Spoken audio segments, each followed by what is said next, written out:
Okay, colleagues, warm welcome to this public board meeting. That's my subtle way of reminding you that this is a public board, and now that further has started, we had to shuffle agendas a little bit to avoid anything that could be interpreted as providing support for any political parties. So in some ways the balance today is not quite the way we've managed to get it. You know, in the last year we've managed to get it so that almost every item was in public board and very little was in private board. The balance is a little bit different today, and I apologise to observers, not just those that are here, for you're very welcome, but the several hundred that view the YouTube showing of this board meeting in between times. There's still plenty of meeting minutes, but some of the details that you might reasonably be expecting we've had to move to private board because of the legislation. By way of introduction, it maybe particularly struck me yesterday evening when we had a very positive and forward-thinking governors meeting, how we're trying to balance two different things at the moment here in the Trust. There's a lot of our concentration, quite rightly, on the future, our expansion plans, the potential for greater independence coming from the Advanced Foundation Trust status, and the opportunities which are almost limitless, as well as the risks of moving into developing an integrated health contract and working more closely with our colleagues. And quite a lot of our thought is about that. How can we move forward and do a lot more? But at the same time, it's really crucial that we keep our eyes on the road. Even more so as we now know that as soon as Easter is finished, we have another resident doctor's strike. So just keeping the focus, making sure that our performance continues to enable us to say that we are overall the best performing trust in the country. That takes a lot of energy. It doesn't just happen. And getting that balance, I think we know it's important for our executive, but we know also it's important for us as a board to kind of move between those two different viewpoints. And that's my encouragement to you for today. Looking at the agenda, can I check first of all, apologies for absence? And we have apologies from Richard Dale. Just Richard Dale, okay. Any declarations of interest beyond the normal? That aren't already declared? No. And any matters of any other business I need to give space to? No, okay. In which case, let's just crack straight on, shall we? First of all, the 20 minutes of 29th of January, which look like their normal standard of excellence. Are people happy with them? And the action log arising, two of them are neatly complete. There's one that says not yet due, but actually I think we might not be able to remove it. And the action was to work to remove the insurance restrictions on our office building in CBX so that we can do staff vaccinations. We have, I think I'm right in saying, already given notice of moving out from there? Yes, we've given notice that we intend to vacate the premises. Staff will be relocated elsewhere within the trust footprint, so it's beneficial from the finance and staffing point of view. Excellent, and in relation to the action, we can close it down. I think we no longer need to negotiate that change. Yeah. And anything else is not yet due. There's nothing else I need to raise from action log previously. And let's move straight into the big business, as it were. Biju's update. Thank you. So everyone will see the dashboard, which is month 11 for February. Whilst there are a couple of, I'm going to say, red dots on there, and the positions are overall trust position remains really strong, both in terms of operational performance, money and workforce, and our safety and quality priorities. A couple of things to highlight. We have now received our Q3 NOF segmentation. We are segment 1, which is the same position we were in last release, which was Q2. Our position remains 8th, with the specialist trusts above us in the table ranking. So really strong performance that has kept us in that position, and we continue to improve on some of the areas that were highlighted previously, and hopefully we'll see some of that play through even as we move into Q4 release. You'll also see there, and we'll hear more detail of it from Jo in her update, but our staff survey results, really positive staff survey results on a fantastic engagement of 74% of completion of surveys, which we really value in terms of hearing from our staff, and 3 best in class there, but I won't take all of Joe's presentation from it. So again, really positive. And we had our Advanced Foundation Trust brought to board with NHS England earlier this month, and we await the outcome of that. Again, a positive experience, I think, for both parties. And then I think finally it would be remiss of me not to say, Chairman, your point around the notification yesterday of resident doctor strike notice, of which the teams will start their planning again over the coming few days. I'm afraid we're quite practiced at that now. Yeah, okay. Any points, questions arising out of Bijou's presentation? Thank you, that sets the scene nicely. Let's go into the main substance of the agenda. The first major paper is the internal audit plan. Just before I hand over to Paul, to say Richard Dale, who chairs the audit committee, has dropped me a note saying he and the audit committee are happy with the direction of travel on this, but there are a few loose ends to tie up before audit committee approves a final version next month. So I think we will be asked not so much to approve, but to approve subject to any further relatively minor amendments that the audit committee might recommend next month. Paul, over to you. Thank you, Paul. More or less stole my thunder out of the introduction. Just to say, this has had quite extensive discussion across executive and non-executive directors. It's a risk-based plan, and as you highlighted, there may be some minor tweaks when it's finally approved by the audit committee in due course. So the board will be asking the board to approve the plan subject to those changes agreed by the audit committee.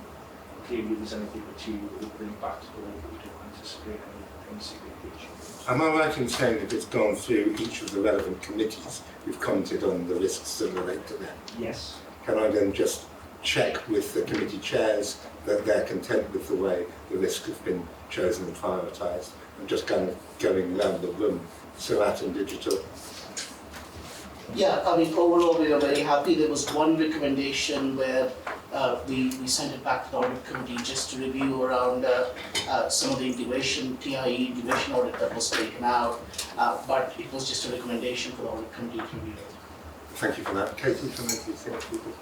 Yes, it went through BCC yesterday and happy with this. It's also gone through NPC's board. The only query from NPC was just the timing, which Angie's aware of, and Rich is aware of that as well. So.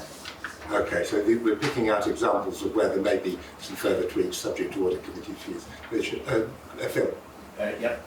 So went through FIT on Monday. Happy, a couple of points were raised. One was about the timing of the outpatients audit, and that's just to do with when the new system's been implemented, so we'll look at that. And the second one was some potential work relating to the ambulance handover. And safety and quality, I know that you were away. Are you able to answer, or would it, anyhow, either Maria or Margaret? It went through the committee and it was fine. It went through the committee and was fine. Okay.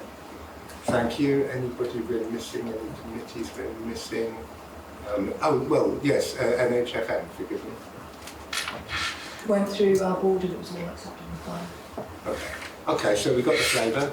I saw on page 19 the list of audits that didn't quite get through. Were there any concerns from the board about ones that they think that the audit committee should be reconsidering within there? It all looked reasonable decisions to me. Then I think I'm asking for the board's approval of this, subject to any relatively minor amendments that the audit committee might make next month. Yep. Thank you very much indeed. We're into safety and quality priorities. I've got Paula down to present. Oh yeah, sorry, you're there. You sneaked in without me seeing. We've been able to go through this in various iterations previously, so over to you, Paula. Morning, everybody. So I know, as Chair just said there, this has gone through various committees, so you've probably already seen sight of these So the first 5 will continue. Staff and patient experience is one of our core ones that stays on every year. So we'll be working through some new metrics for that and bridging that with the accessible information standards and the areas of the logistic flag which will be coming in later this year. The 3 new ones I wanted to mention were the emergency healthcare plans. So there's already some work going on in the community and palliative care around this. So this will be looking at the discharge planning of it within our elderly care of the elderly wards, but also bridging it with some of the community work as well. So we'll look at how we can align it across. We'll be starting with a focus on 3 clinical areas initially within quarter 1 and 2, and then extending it wider. We're currently working through what that will look like in the measurements with the leads, and that will be reported in the quality account once we've worked through what that looks like. The second one is around fluid balance. People who need fluid balance recording wards. Again, we'll be looking at some focus wards around this. Practice education team are going to be involved in this as well. So again, working through what this looks like. Certainly there's some really good enthusiasm actually across some of the wards to around making this better. But looking at the patient cohort that we're going to initially look at around this. And the last one, number 8, is around the reporting of incidents. That this has come from some of the themes that we're seeing from some patient safety incidents. So it's around quality, it's around the risk harm rating, and it's also around timely reporting of incidents as well, and what actually constitutes an incident. Start of this piece of work, we'll be looking at our incident reporting form, our IO1 form, which is that initial reporting form, and make some improvements around that to make it more streamlined for access first of all. So we'll be working around those improvements first, which I know Jeremy will be at. And certainly for a medical director. Yeah, Jeremy will be your person to test it out initially, and then we'll go from there. And that was it really, just those key ones, and today really was to ask for agreement from the board around these quality improvements. Very good. I know safety and quality chewed over to some length. Maria? Yes, thank you, Chair. In multiple discussions, January certainly lots of chewing over of the original draft version of this, and there's been some visible changes in the way things have been framed to make things more measurable in particular, rather than just looking at something or trying to improve things. The framing of the aims has been much more targeted. In addition, the acute kidney injury in particular, there's been a lot more of the action plan that's been identified in there. And what we're hoping to see is that some of the improvement part of SQ9 will focus on the delivery of these and the measurement and how we can see action and progress on all of them. Very good, thank you. Margaret, you chaired the last SQI. Is there anything to add to that? No really further adding. We had a further discussion, we all agreed, it was signed off, and we supported by the medical director and Okay, so knowing it's got the strong recommendation from SQ&I, and it's gone through a lot of other channels, any comments, final comments, queries, challenges? Are we ready to agree this set of safety, quality, and improvement priorities? I like the balance between old and new. It feels kind of quite appropriate and sensible. So thank you, Paula, for the work you've done, and I know this has involved a lot of people and a lot of work, so that's great. Terrific. Let's move on to trust capability rating. Deidre, this is pretty good news for us, I think. Yeah, so we've now received official confirmation of our trust capability assessment. So we were rated green in terms of our capability rating for 25-26.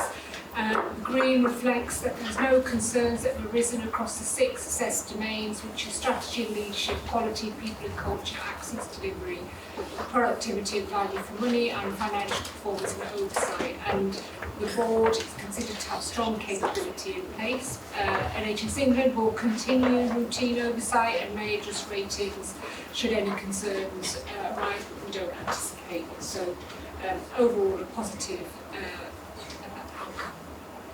That's very good. So the biggest risk to us now is complacency. It's very nice getting a green rating. The risk is we think that we're good. And that's where all our errors potentially come. So what's our next steps? We don't think that we're perfect, do we, Chris? You've got thoughts about where the next stages need to come? Yeah, sure. So and this capability assessment then links back into the AFT. So you need to have a read to be the AFT.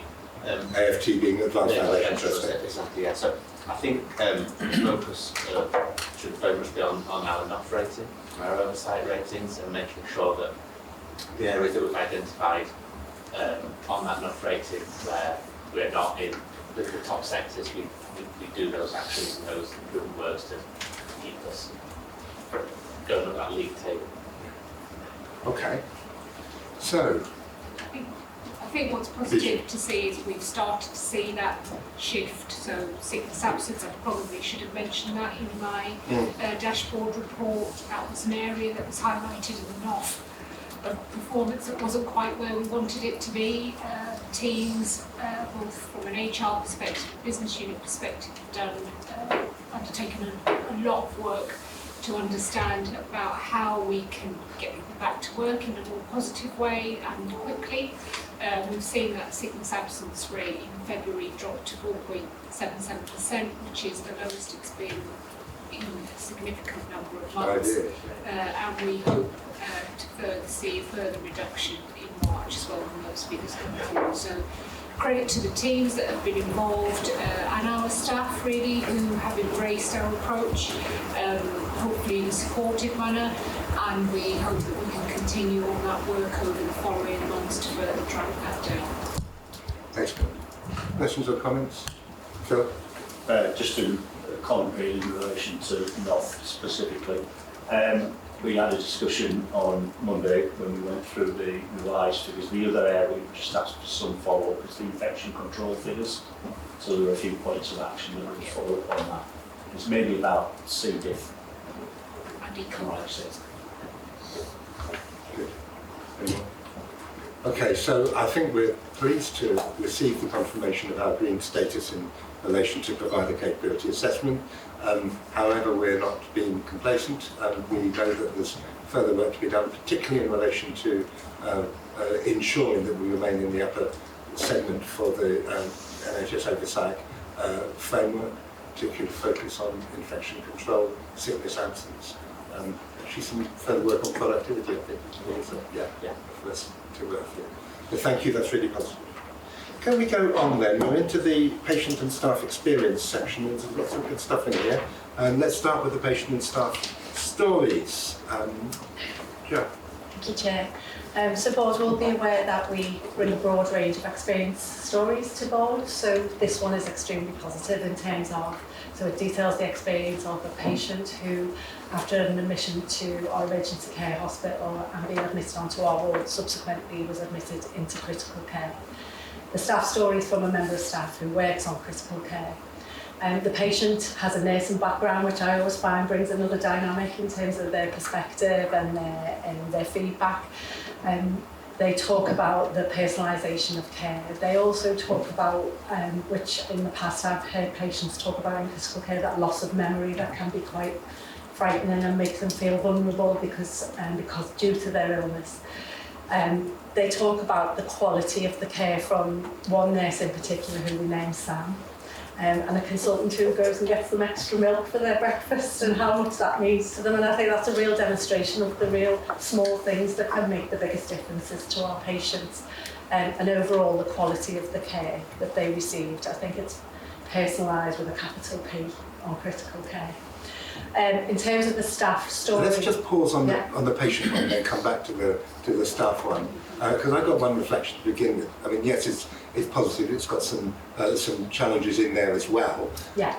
But the thing that really strikes me is at the end they still say I would give it 10 out of 10. And what that makes me reflect is that people just want to be praiseworthy, and if we just believe our 10 out of 10 ratings, and we tend to get a lot of them, we are at risk of missing the specific challenges and the real challenges within this patient's story.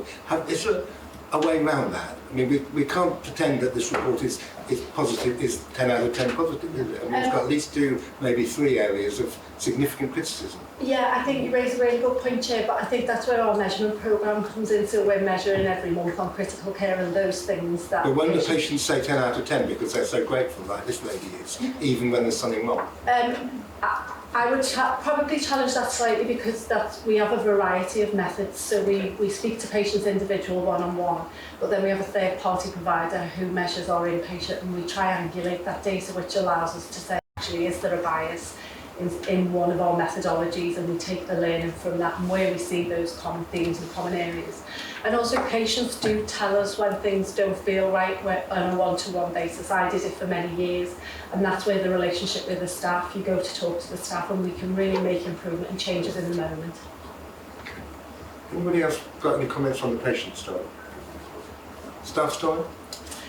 So the staff story, so a member of staff who has been with the organisation for a number of years, started off in ED. I think one of the aspects of the experience that struck me is she talks about her career development and the specialism of critical care and how much she has enjoyed the ability to be able to do that.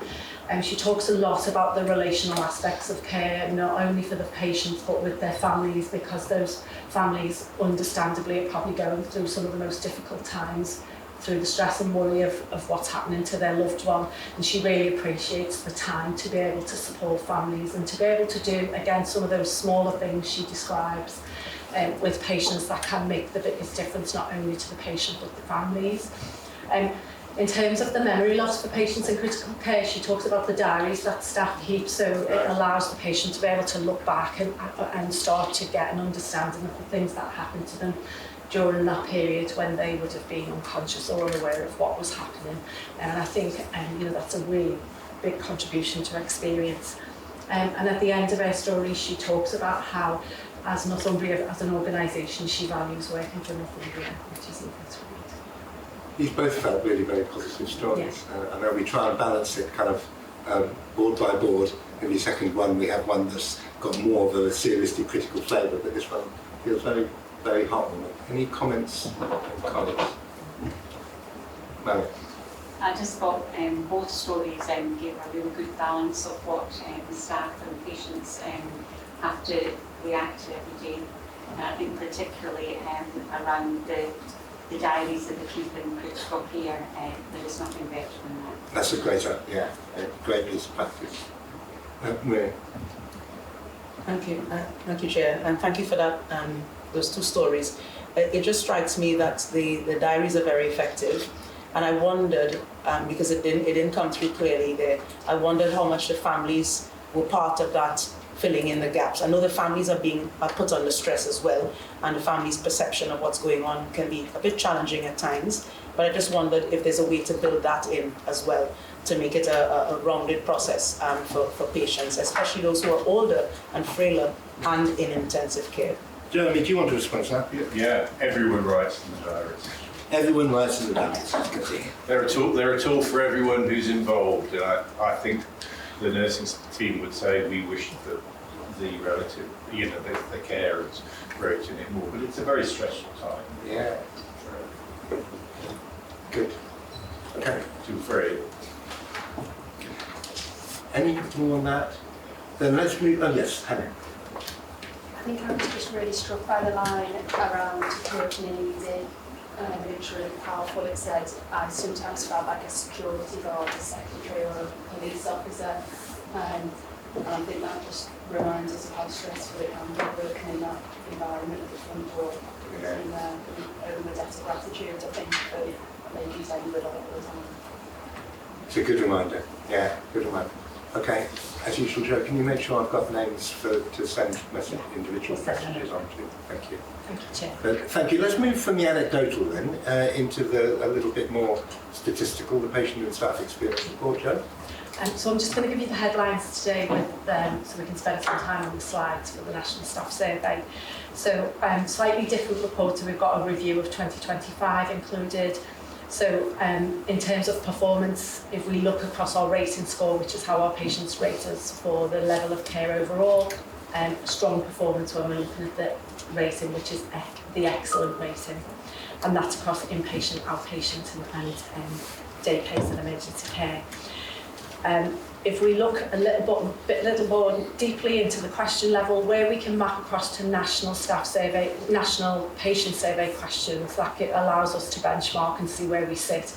So overall, for the average scores across all of those areas I've mentioned, and a question level where we're able to map, we continue to stay within the top 20%, which is really reassuring. However, there are areas for us to improve, and this is where we see consistency, sort of report to report, and this is over 2025.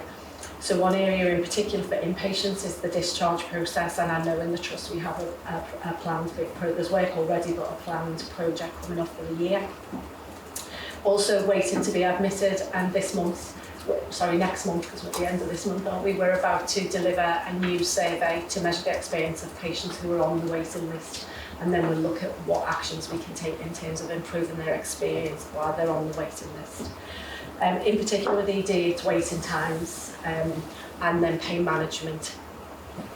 If we look at where our high performance are, and I know the board will have heard me say this lots of times, it's the quality of the interactions with our staff time and time again across all the different types of care that we deliver to our patients, where consistently patients tell us that they have a good experience around respect, dignity, compassion. Also the cleanliness of the environments that we look after our patients in, and how we involve them in the information that we give them. Looking at our community services again, excellent performance. So for the last quarter, 95% of patients gave a positive satisfaction rating for the care that they received. And in the main, that related again to the respect that we give patients, that our staff give our patients, how they listen to our patients and how they support them through the care process. The areas that they tell us could be better and that we would need to improve are around access to treatment and the waiting times that they experience. And I think I'll leave it there. Thank you, Jo. That's really helpful. Increasingly, I'm wanting more help in identifying where things have changed from report to report, because it's consistently good news, and I'm really, really pleased about that. But I battle to find out where the dial has moved between each time, and I'm welcome if you reflected more on that for future reports. Steve? Just on that, Chair, I wonder, because it is such a high-performing report every quarter, whether or not there needs to be something about how we get from the goods, moving them up the scale to the very goods. It's almost like that marginal gains mentality we're in here now. It was high-performing. How do we just move that dial even further? Because we aggregate the two together, don't we, to get our score in most cases. Great question, Steve. And I think some of the work we're doing at the moment might help with that. So that we're about to change our outpatient survey after many, many years of looking at a whole host of different things. So we're looking at around health inequalities, health access, and also poverty-proofing questions and questions relating to our patient charter. So you all know the patient charter are the things that our patients have told us really matter to them, and we've redesigned the whole outpatient, so I'm taking it in April to outpatients. We've just last month we piloted an ED admit where we asked extra questions about the transfer from ED to the ward. So we're starting to explore new areas of experience which hopefully will allow us to be able to get some further understanding of where we can start to improve. Thanks, Jo. Very good. Ruth? I was talking to Jo about the ED ones and the weight, because the weight and the pain are always the ones that pick us up on ED. But actually, we're doing some more questioning. Jo's telling me about the weight, because I do worry about this issue of how much is perception versus reality, and understanding the weight point. So how long do you get to be triaged? How long is it from going to triage to seeing somebody? What's your total journey look like? And when do you get your pain control? And so Jo said they're looking at extra questions to try and work that out. It always, we get great scores and then we get this waiting thing, and I think, well, kind of waiting is part of a life experience. You don't get everything the second you ask for it. I do think we need a bit of realism in understanding that data a bit more. Yeah, at the same time, when we get to the board walkabouts, we'll see at least one example of where someone has been waiting an awful long time. So it's not like, no. It's not imaginary. Yeah. Ross? I do think the waiting issue is one that's on people's mind nationally as well. And the new BSA survey out today again talks a little bit about waiting, and I think in wider society things like Amazon and people wanting things instantly has changed probably people's tolerance for having to wait for things. So it's something that's definitely on the public mind. Yeah, that's a very fair point. Any more comments on this section? I know Joe's keen to leave a good slab of time for the staff survey. Okay, we're pleased to see the continued high performance. We want to see a little bit more about how does it change between each report, and particularly we maybe want a little bit more on moving the dial. What are the steps we're taking and the steps that we could be taking to move the dial, and we'll hear a little bit more about the relating to that, the deep dive a bit into the weight, and we're trying to work out what that really means in real life. Happy for us to move on. And here are the staff survey results. Can I encourage the same approach in this? There's a load of really, really positive good news in this, but let's not kid ourselves that we're yet where we want to be. And so I'm keen for us to not dodge the positive that we're extremely well performing in comparison to other trusts, but as this board, we need to be able to focus on how we can move the dial further in the right direction. Jo, over to you. Thank you, Chair. So I'll just take a couple of points from the executive summary. So as Bijou said, we were the highest response rate in our group, and also the highest response rate across the whole survey for any public-facing NHS service. And again, I'd like to echo what Bijou said, is to thank our staff for being willing to speak and share their experiences with us, because that's how we do learn and how we do improve. Also, NHFM, NPC and Bank also had excellent response rates, and a massive thank you to all the staff within the subsidiaries and our bank staff. So we had 3 out of the 9 elements, which was an improvement on last year. We had 2, and we narrowly missed another 2, which are we are rewarded and we have a voice that counts. We can see by minimal scores. And we did see one significant improvement in terms of our performance, although not the best. It was the only area that we had a significant improvement in overall from a people promise, which is we work flexibly. And I think when we're talking about actions, that's a real credit to the Nicola Top and their team, because they've done a lot of work over the last 12 months around we work flexibly. And this is just a slide that shows you our response rate over time, so you can see since 2021, with the exception of last year, we've had the best response rate in our group. And then this is a breakdown of I won't go through these in any detail, it's just a visual of what I've just explained around our 3 out of the 9 themes and elements.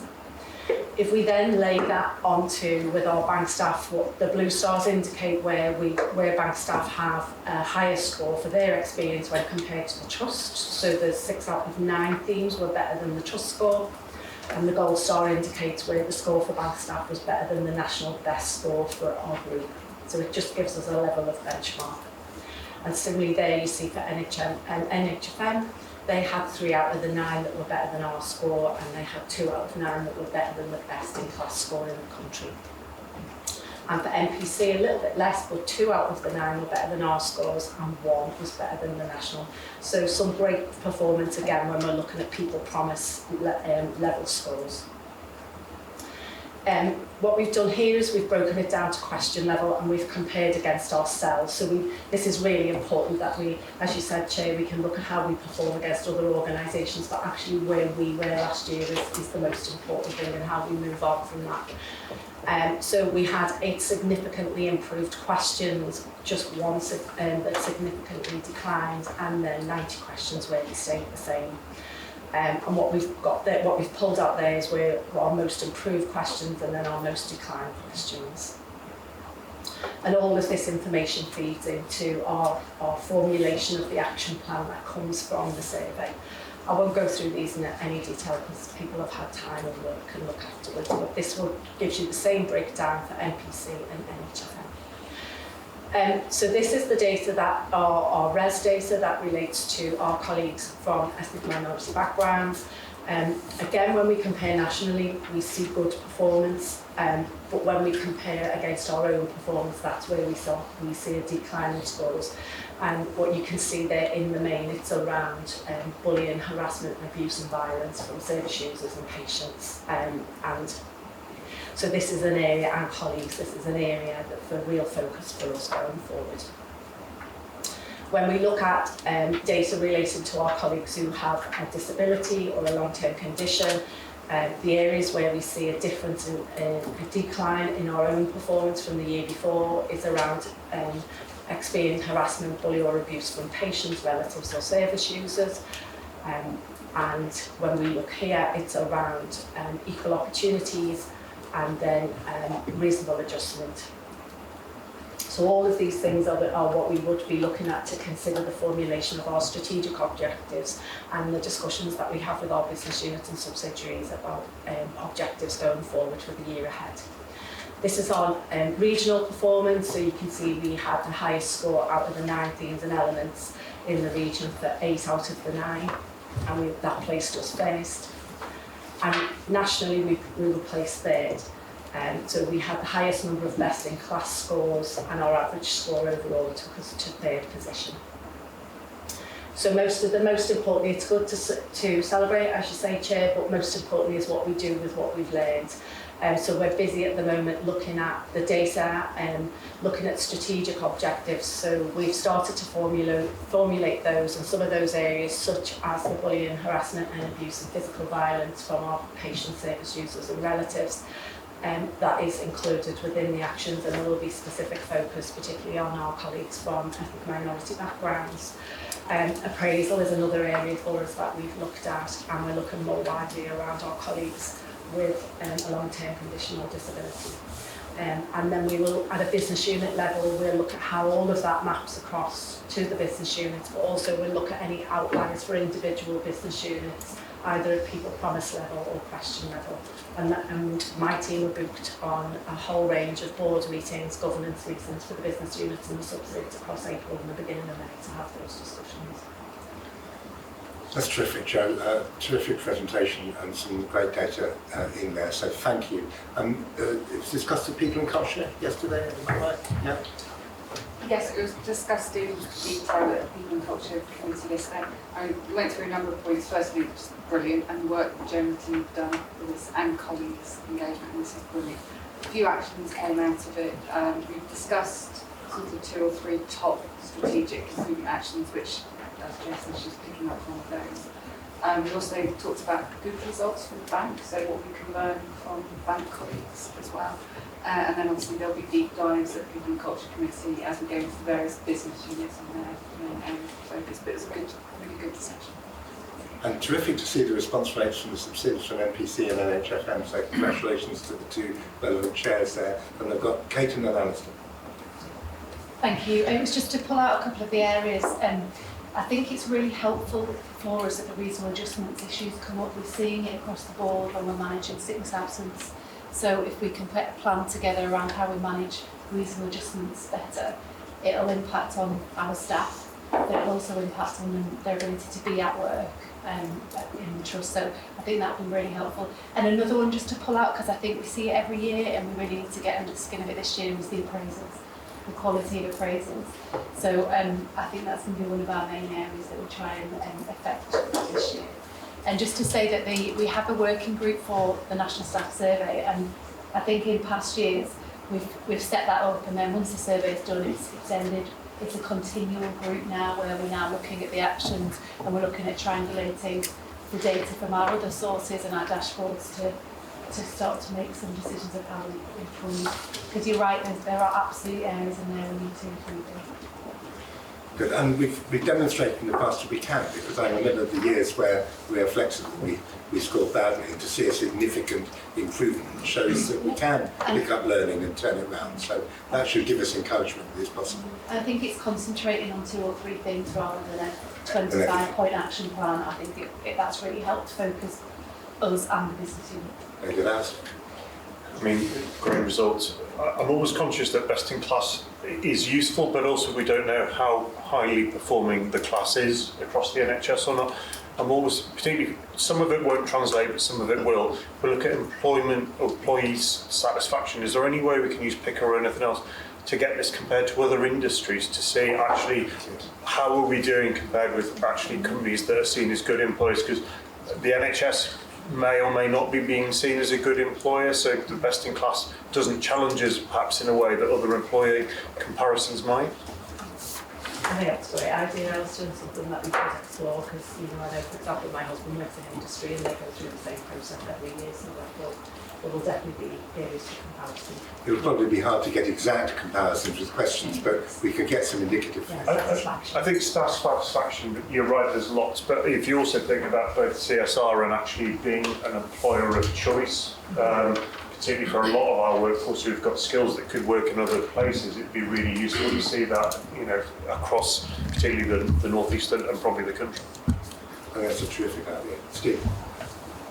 Just as a side note, the Investors in People programme is something I've gone through myself, and they do rank you within your own sector and against the wider Investors in People subscribers. So that is just one example of somewhere that does do that. Very good. Phil? Just a point on I was just looking at the We Work Flexibly figures. It's probably the one where we are most behind in comparison with others. But on that comparison thing, I wondered to what extent it's worthwhile speaking to trusts and others, particularly Royal Berkshire, just be interested in knowing if they've got any specifics, not necessarily on everything, but on some of the areas where they've done considerably better. Is it worthwhile just finding out the stuff they're doing that we aren't, for example? Yeah, most definitely. We spoke to South Tyneside and Sunderland last year from a regional perspective in terms of their score, and we were both doing exactly the same things in many respects, but I think it's absolutely, there's always things to learn, Phil, so I think it's a great suggestion. Good. Any more?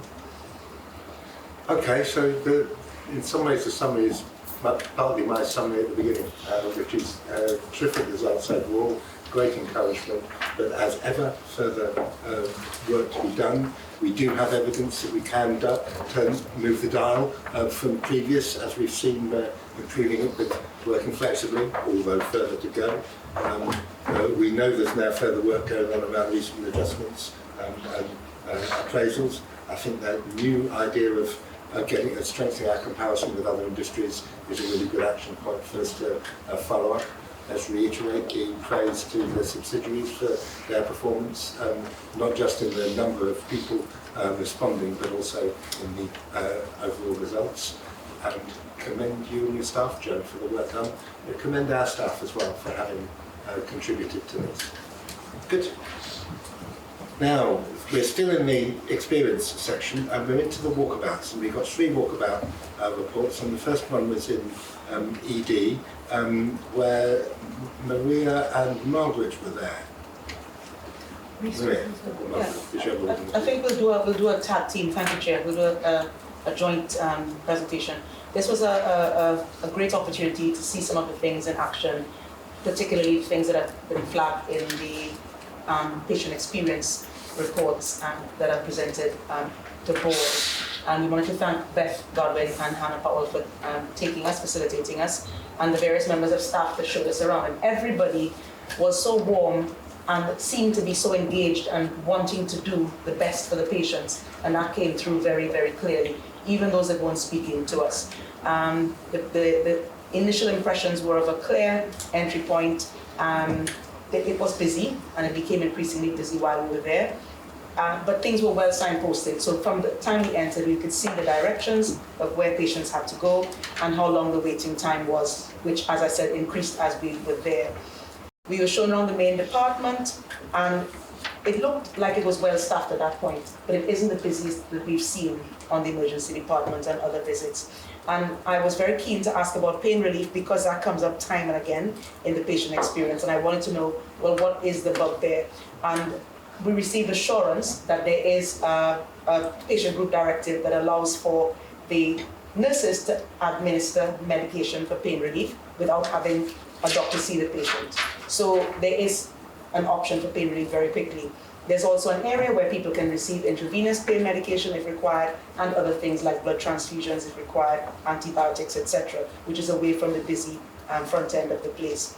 And we saw a couple of other areas such as the quiet room, and we went to the pediatric resus area, which wasn't particularly peds friendly, we thought, but clean and tidy and all the rest of it. And there was room for improvement around the ambulance handover area, which I think Phil also identified in his visit, so I'm not going into that. We did see some corridor care, unfortunately. And we thought that there was a good attention to safety because the electronic observations do flag for those patients, but that was where we felt a bit unsettled. So from my perspective, we decided to go as to two clinical non-exec directors. We thought, coming from two different professions, both previously having experience working in an emergency department, so it was really good from that point of view. And Maria's covered some of the points. I've also now been back to PEDS ED, so I'll be writing that one up next month because I wanted to follow up about resuscitation and what was going on there. It was a fantastic visit. But one of the things that sort of struck me was just how open the staff were and actually how satisfied the patients were who were on the unit. There was one lady who had been there for 27 hours and waited for a specific ward particularly, but she was really well looked after. She was in a proper bed, she was in a cubicle, the staff were there, the monitoring system was there. So although it was a long period of time to get her to the absolute most appropriate area for her care, she was very well looked after. All the patients that we saw seemed really well looked after in a point of view of hydration, food, observations. And the staff were just so positive. We also went to the same day emergency care unit and it was incredibly busy when we went around, to the point that we did have conversations with the medical staff and one or two of the nursing staff, but we didn't stay there that long because it was incredibly busy at that time. But really good, great to see the enthusiasm of the staff, but also the suggestions of things that could make improvements. And it was really good that Hannah and Beth was with us, because you were taking notes and deciding that, you know, some of the things that we take forward. And then when Phil went, you came up with one or two similar things. Yes. Thank you, Peter. Paid more attention. Yeah, I think it's probably worth just clarifying as well when we talk about cubicles. Perhaps a clearer way of describing it would be it's actually a room. So it's a room with a door with the same, you know, it's like a room we would have in all of our wards. So I think just so that people are clear around the table, it's not the old-fashioned two walls and a curtain. These are individual rooms, so appreciating the length of time that they weren't in their actual end destination. The patient would have been in a room within an individual room and would have had specialist input into that room rather than it being on the ward. So that's just a really important clarification, I think. Thank you for that. Marion. Yes, thank you both for going. I think there is something there definitely, it's all about balance and risk.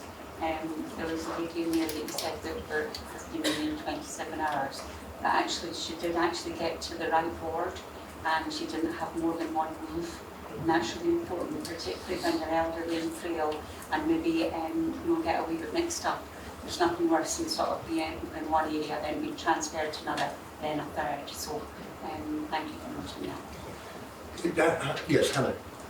I think just to build on that clarification and circling back to the point about waiting time, so that lady wasn't waiting for anything from the emergency department. She'd been admitted to the hospital, treatment had commenced, all the necessary diagnostics had taken place, and just building on Marion's point, sometimes it's better for the individual to remain there receiving the same level of ward care that they would to then have one move to the right destination. So it's not somebody that's actively waiting for anything from the ED time.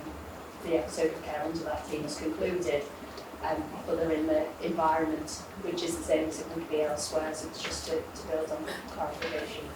Thank you. That's really helpful. And yes, in fact, response from Maria. I'll just come back on that because thank you for raising that, Marion, because that's something that came up in the patient story around moving from one place to another, whether you're in the right place and why was I here first, etc.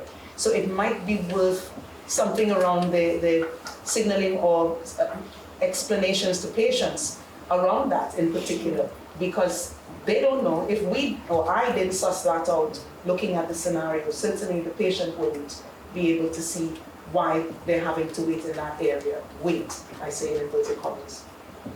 Yes, because what I'm picking up is when reading the report, it felt like, this is an area of a real problem that we all know things sometimes go wrong, but we need to get on top of it. But the response is, actually, this was an appropriate clinical response to the circumstances.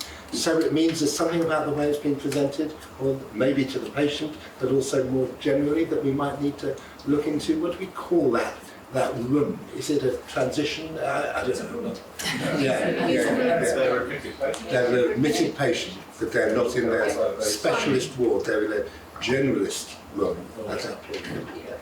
It's really like the old-fashioned border that we would have had. So the patient belongs to, let's say, surgery, but they're boarding in a medicine ward, but looked after by the surgical team. They're boarding within the physical space of the emergency department, but they are being looked after their parent team. Am I right? That's what it's essentially. Okay. I can see nodding heads around from that. There may just be a bit of reflection on how we present this. Would that suit you, yes? And I think, so I think there's a balance between, I think you're right in terms of how we might want to communicate that with patients, just so that patients are aware of, you're waiting. You're admitted now. You are admitted to ward, but you're waiting here for this period of time, or up to whatever period of time, just so that we can get you to the right place and you're not having multiple periods. So that's one thing. And then I think there's something about trying to maintain the balance between what's written on board walkabouts, but we don't want to filter it too, whatever is seen to kind of be there as well. So there's just that little bit of balance I think we need to be mindful of each time. I actually thought that was a terrific discussion. It really helped me to understand more clearly, and I suspect it's not only. So thank you for the visit you did and for the report that's come up and the discussion we've been able to have.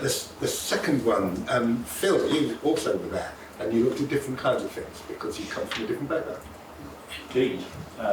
So I left the clinical points to the clinicians. Just to remind the board, because we're wondering why I wouldn't come the same area a week later, we did say that it would be good to do an ED walkabout, whilst the winter pressures were on and so forth, just to see how the department was coping. So that's the reason why we restricted it to maximum of 2 on each walkabout, but no one would come round with me. Not that I took it personally. Now then, sorry, I've used, I think, the old version of the form because there are some action points I made in the report, Laura, which I don't think have not been carried over because there wasn't the form filled in at the bottom. But if you could pick those up to include in a broader one, that would be really helpful. Thank you. Yes, likewise, thanks to Anna and Beth that took time to show me around. It was a very wet and windy day, and just in case you're wondering why I was giving you the weather forecast, it did actually show up a couple of points I would like us to look at. The issue about any cover between the car park and the ED entrance, I'd still like us to look at that because there were a lot of people arriving who were very, very wet, including me. We also had a visitor who slipped over just outside the ED entrance because the whole floor was drenched, basically. And it was probably an exceptional day, but nevertheless, I think we should just have a look at that. Fortunately, she's okay, she became a patient, but not quite. The volunteers, I always like to have a good chat with them, and they do a fantastic job. A couple of things that were mentioned there, one in particular about the patient transport services and whether we can see if there's any options to provide more cover, particularly late in the afternoon for the elderly patients and visitors. So I think we'll follow up on that. The reception desk at the front seemed to be working really well, being redesigned and so forth. There was just a slight issue about access to the screens if you stand on one particular corner, but that should be easily sorted. The ambulance handover was a passion of mine, of course, so I went to spend quite a bit of time looking at that. And I think it was that gave me the idea about whether we could ask the internal audit people to have a look at the system that we use for ambulance handovers and the corresponding system that NIAS look at. Because there is a wide variation in the reported figures there, that it's very difficult to explain to people why. So I think if we can get an understanding, and there may well be valid reasons why there are differences, but I just don't think we understand that at the moment. But I think it would be helpful to try and get to the bottom of that. The other issue that I think we discussed at length was, can we put a proper reception desk right in front of where the ambulance handovers come in? There is space for it. It's just, it's so crowded where they come in. There's so many people in that area working. It would be really helpful just to have that additional desk as people come in. I think that would help them enormously. They also mentioned that they found the NIAS paramedic on site that we tried last year. It was really helpful, they thought, so we should maybe try and resurrect that again. I then also spent some time in ESTEC. It was working really well. Discussed the demand issue, both in terms of planned and obviously unplanned arrivals. The one thing that did come out a lot of the time was the system for the GP referrals into ESTEC seems to be a little bit loose. Quite a lot of them do phone up and let us know that the patient's coming, but by no means all of them do. So sometimes it's quite difficult to predict when it would be quite easy to actually know that people are coming in. And one suggestion was whether they actually make a dedicated person in charge of the phone discussions and triage system, because basically it just gets handed to whoever's around at the time. But I think it's a very valuable role in terms of not only knowing that people are coming in, but also having that discussion about, is it an appropriate place to be seen before they actually arrive. But all in all, I mean, the staff were great, and some really good discussions. My main issues were really just about potential system or infrastructure changes that we could have a look at to help improve, but also support the staff with the great job they did. Thanks, that's really helpful, really interesting. I will invite you to respond, Hannah, but maybe not point by point. No. Because almost just to get the balance right, the great thing about these walkabout reports is they bring issues to the surface for the board, including issues that will properly be addressed by the executive rather than in full board. But so that's my encouragement for you to be able to say, we're looking at all this without having to give the perfect response to all of them. But any general points you got? We're looking at all of this. I saw Veronica write some things down, so Damon is on it with the estates issues. We've got a work stream looking at the phone in MAC, and I'm meeting 6 weekly with NIAS now, trying to understand the variation in information. So all of the things, most were known to us, not all, and all the things that came up now have an owner or someone that's looking into them. So it was really helpful. And just to say thanks as well to the non-execs and the team, were really appreciative of the interest over the winter and having the opportunity to show the environment under pressure. So thanks. That's great. Any comments or questions arriving? Thanks. Oh, sorry, Liz. Just one thing about the whole scenario in A&E and waiting. We've raised it before about people in difficult situations. So it's an uncomfortable waiting space at ESTEC, I always think, when you come in. And so Rat and I went the other day and there was a man asleep in the front entrance, which is always a bit awkward about whether we move people on and how we deal with it. But that issue of if you are in a vulnerable situation, so you've got a neurodiversity issue, have we got that space so that people who are not going to be comfortable in that quite chaotic environment have got somewhere they can go and still be aware that when somebody comes out and shouts your name, not very loudly, that you're going to get seen? That remains my concern when we look at that space. Hannah?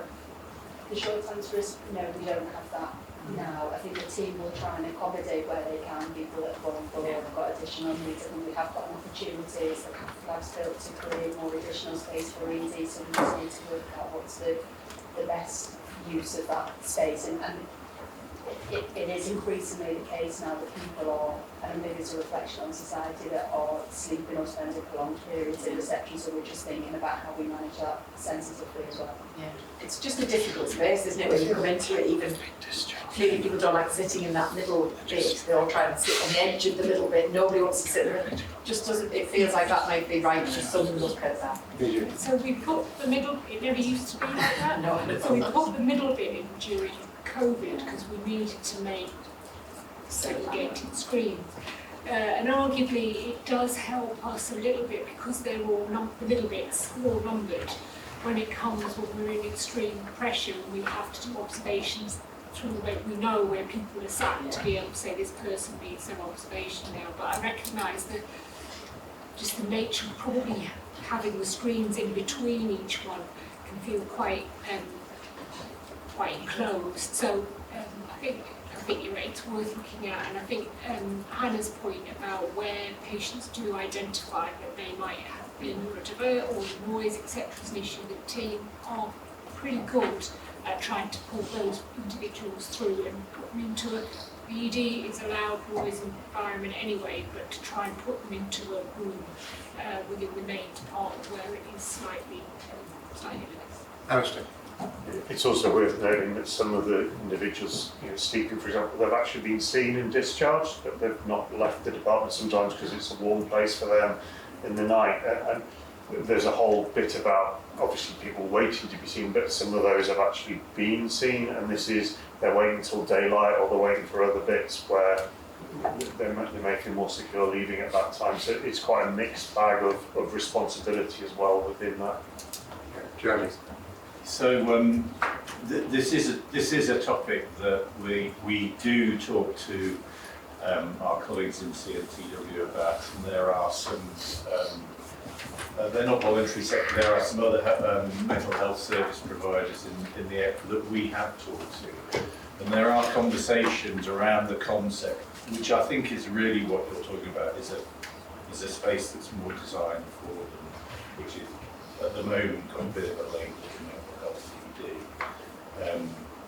They have some very good points and they have some very difficult points, because I do think in principle one of the things that this cohort of patients value is the assessment of a physical health clinician to say they're okay. And there are better places for them to go. We did try to get a pilot working this year, and we should probably raise the idea again next year. Because what you're really describing is the Bothy and Tree. There's a number around the area which are much better spaces, because it may not just be one waiting room for that cohort of patients there. And they are good environments, and probably if we could get that pilot working, have an early assessment for the patients that could go straight to a very good location. There are places that they can go to the North Tyneside, Ashington, Newcastle. Yeah, I think it's a mix of issues. I think there's that, and then I think there's the vulnerable patients who need to be in ED, but there's the vulnerability about where they are and being surrounded by the other maelstrom of what's going on in ED research. I think just to make the point that this isn't necessarily the ED footprint, this is the main foyer into the hospital. So women are coming in to give birth, people are coming in to visit those, and so we do maybe need to think about what that space looks like as a thoroughfare and a waiting room, and how we might do something slightly different from a status perspective. Okay, that last few minutes was a really interesting discussion and took us down a slightly different direction, building on some of the comments from Phil, which we hear are all being considered. Doesn't mean necessarily accepted, but considered and being thought through. But the issue of how we best respond to some of the most vulnerable patients, slightly new issue. I can hear that we're already talking about it, but it sounds like we might want to hear more about it in due course. Let's not put a timetable on it, but can we hear a bit more about it at some point? Yeah. Good, thank you. Then the last one that we've got to report on, I say that because there's a lot of people do visits as well without necessarily resulting in these full reports as well. Samad, you went with Marion.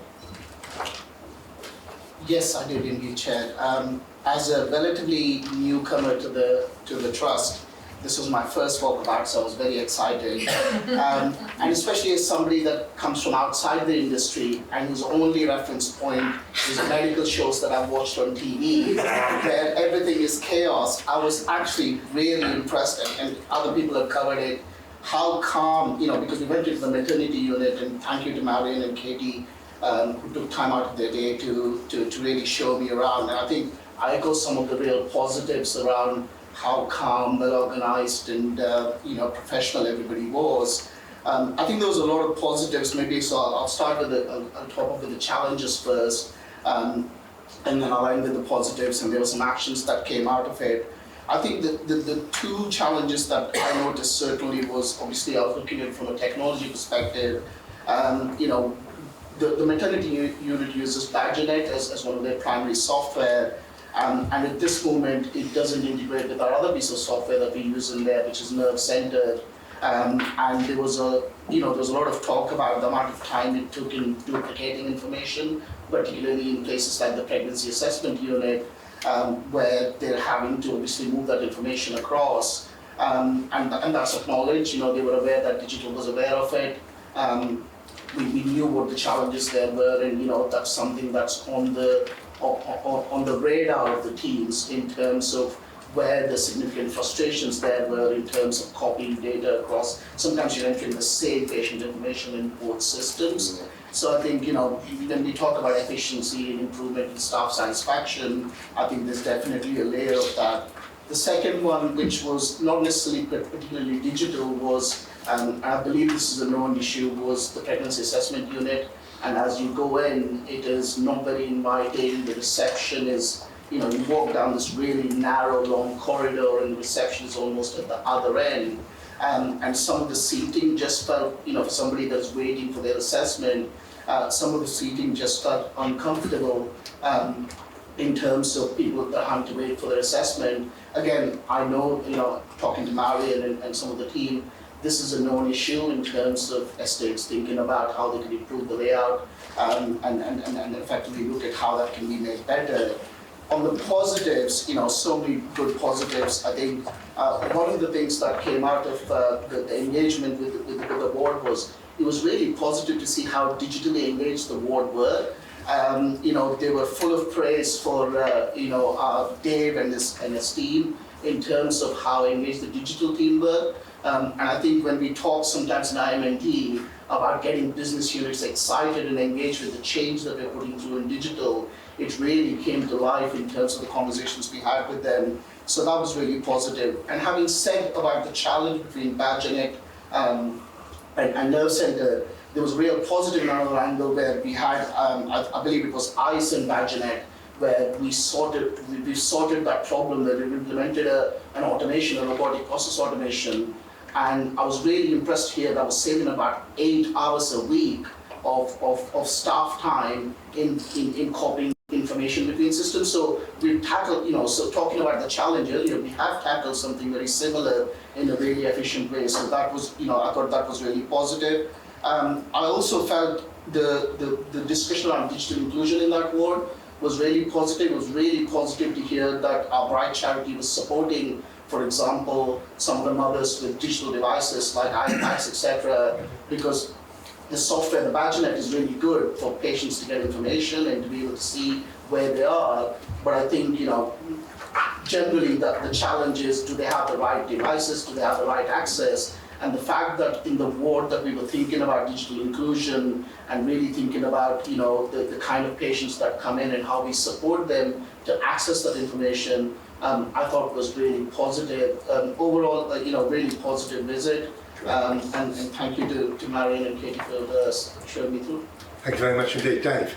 Yeah, thanks very much, Surat. So I think we've really advanced digitally, particularly in maternity and Skidoo over that, and I think we've created some of these issues from going from paper to 2 systems, and I think really it's a unique area where you get 2 for the price of 1 in terms of patients normally, well, sometimes 3 or 4 times for the price of 1, but yeah, I think it's a very unique situation whereby you can have a bit of software that is really, really appropriate for a baby and a bit of software that's really appropriate for an adult, and the 2 mixed them together provides complications, and I think we're actively aware of that and working on how we reduce that in the future.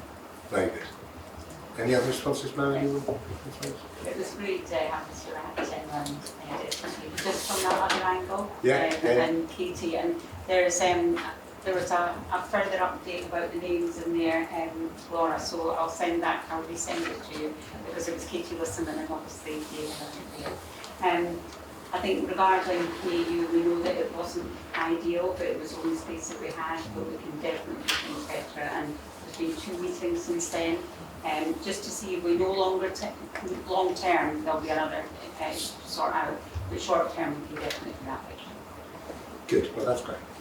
And I think that, unless there's any other questions or comments on that, that flows us into the next report from Laura, which kind of summarises the actions that have been identified and suggests that we receive a report twice a year. No, Laura, anything else you want to put out for this? No, Chair, nothing further to add, so apologies to Phil that we have just changed the walkabout feedback slightly to identify those actions. So the proposal is once the walkabouts have been here and discussed, we'll take that away, agree actions with the exec lead, with the business units, and then they'll go onto this log which will be presented twice a year, and it'll just be a way of monitoring some of the feedback from those discussions.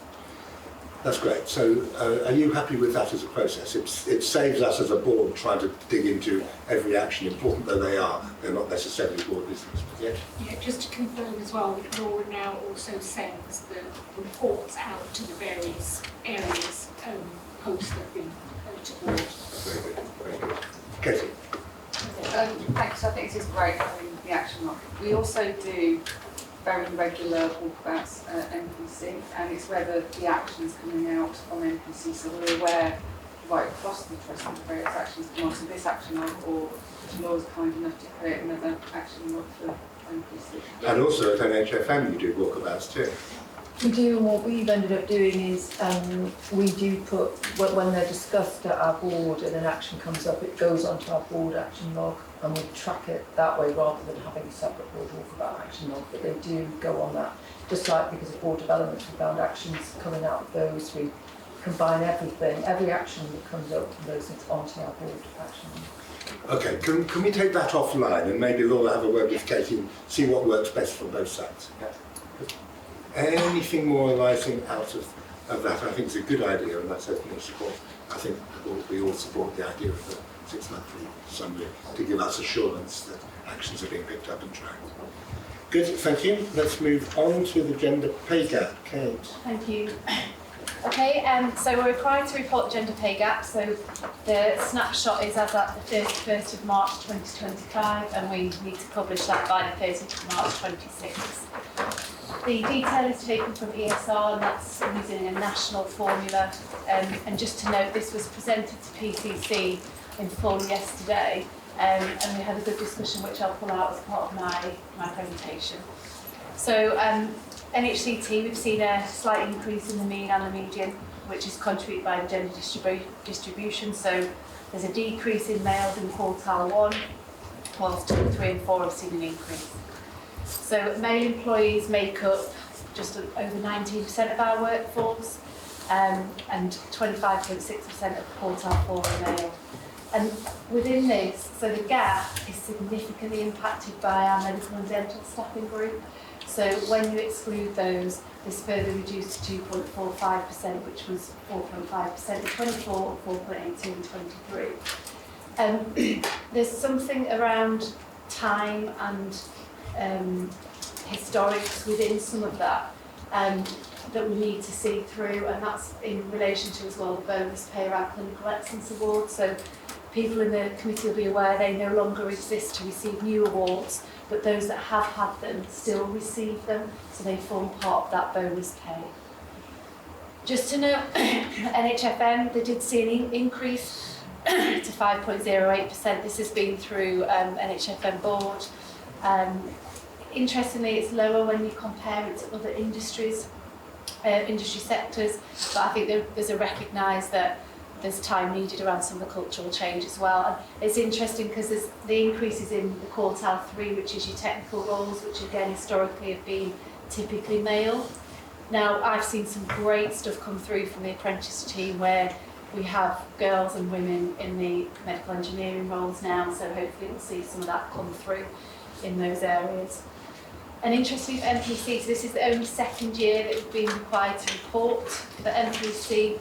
There has been a slight decrease, but I think it'd be right to say, Katie, that I think there's a long way to go, and I think board would recognise that in terms of gender pay gap for MPC. We had a good discussion yesterday at PCC about our action plans, and you can see from when you look at the dashboard on the top right hand side, we're just not really moving. It stays quite static across from 2017 through to 2025. So what we have decided to do is we've set up a gender pay gap steering group, which will look at some really targeted actions around what we need to do with increasing the representation of women in the higher quartiles. Interestingly, we have looked at a lot of national research.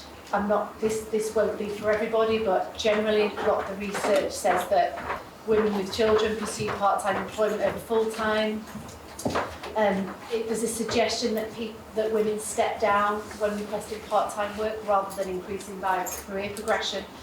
We absolutely need to test that in our data. I think one of our actions is looking at our data and looking at whether women do step down to take part-time roles and whether that's evident in Northumbria and MPC and HFM. We acknowledge that there is, we do have to submit an action plan, and it will become statutory from 2027. We will be submitting that voluntarily as well. And what PCC have asked the team to do from the Pay Gap Steering Group, which is representative of HR, there's digital, medical colleagues on there, is to bring a plan back to PCC in September of 2-3 really notable actions around how we can look at shifting the dial really on the pay gap. So next steps of the steering group, we'll determine some measures and we'll engage widely with individuals that we need to do, and also linking with Ruth and her team around widening participation, ensuring that we've got that right as well. Thank you, Kate. Really clear presentation. Biggest thing I take from this is the dial isn't moving really. You know, overall, there's small ups and downs, but the dial isn't moving. It isn't moving anywhere in any of the trusts in the region, really. Comments or questions? Jeremy. Yeah, so, me. That's what the problem is in the medical work. You need to retire, mate. Sorry. Don't mean that. It's been said before, Chair. We need Marion not to. We put it on Don't mean it that either. So I do think, though, that I don't think it is a problem with medical and dental. I think it's a problem with old, particularly. Yeah. So I do wonder, and I don't know if it's worth splitting the gap by age. Yeah. And I think the sweet spot will be about probably 55. And I think that will tell you what, because it is very, very, well, there is only one way. You've identified and it will change, and the workforce is coming. The real question is, how do we make it fairer for that new workforce? And I think it could be hidden a bit in the figures, but if we don't focus on it. Okay.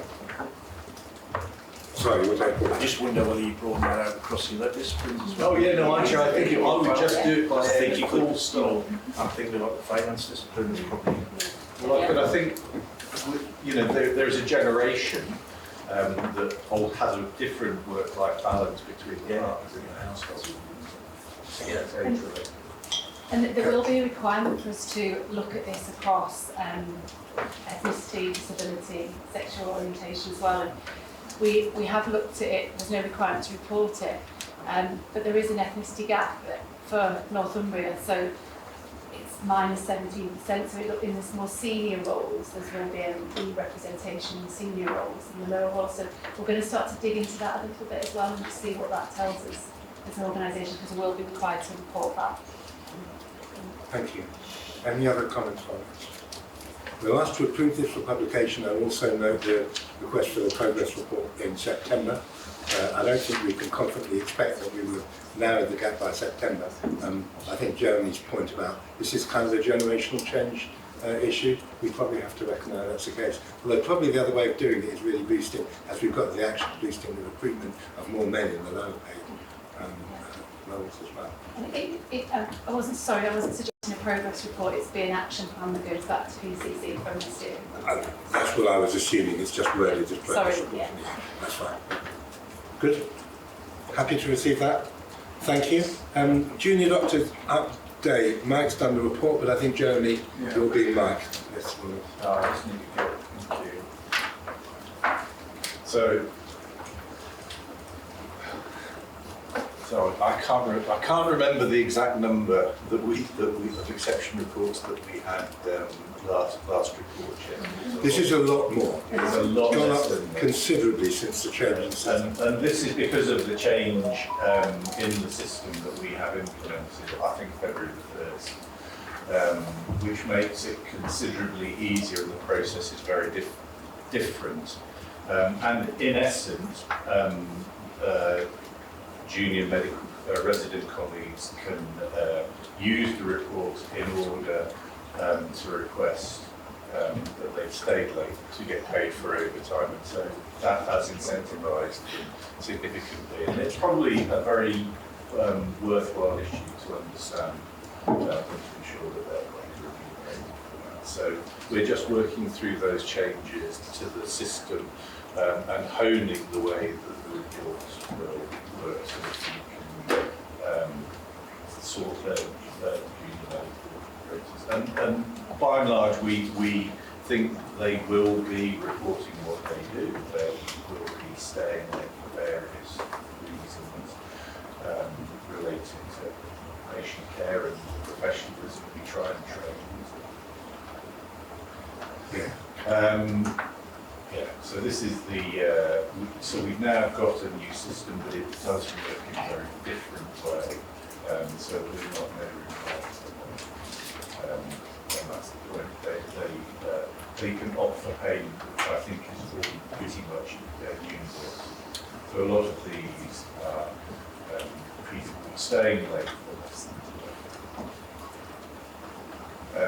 Bisha, do you want to jump in? Yeah, I think it's just something around how we work through, given the confidentiality elements within all of this, just from a pure financial governance point of view, how we can effectively cross-check, because we will also have a duty to make sure we deliver on financial governance arrangements of how we can cross-check over however many over hours against, because they just don't clock in, clock out, how we can put something in place that we can reconcile the two, I think, which we've had a discussion absolutely on that with the LNC members and Mike particularly. And when you submit an exception report, there is a space in which you can fill in why you were working late. Now that's not mandatory, but we are asking people to do that. So the team, if they receive a blank form, will send it back and ask for a reason to provide some of that given some financial basis. We'll continue to have discussions. I also think we should be auditing a proportion of them. It should be an auditable process. I have to say the way it has been implemented, and we've been given this by a national system, has been, I would describe, relatively extraordinary. It isn't the same way that time and attendance systems work with other stuff. It is what it is. Yeah. Yeah. Okay. Could I just say, would we ever move, probably not for discussion right now, but just to put in the room, would we ever move in the same way we do with all of our other stuff in terms of the clocking in, clocking out? I think we could. I think we absolutely could, but I'm not sure that it will sort the issue out. It will sort the recording out. Yeah. And I suspect that we'll probably find much the same sort of system. And but I'm comfortable to do that. But if we were to do that sort of thing, we would be an outlier at present. And at least part of what we're doing is trying to step in line with other colleagues who will teach at the moment, who will all be concerned about the same things that we are. Forgive my memory, is the option of payment rather than toil new, or has that always been the case? It is new, okay. So it's maybe not entirely unpredictable to see a tripling in the number of claims.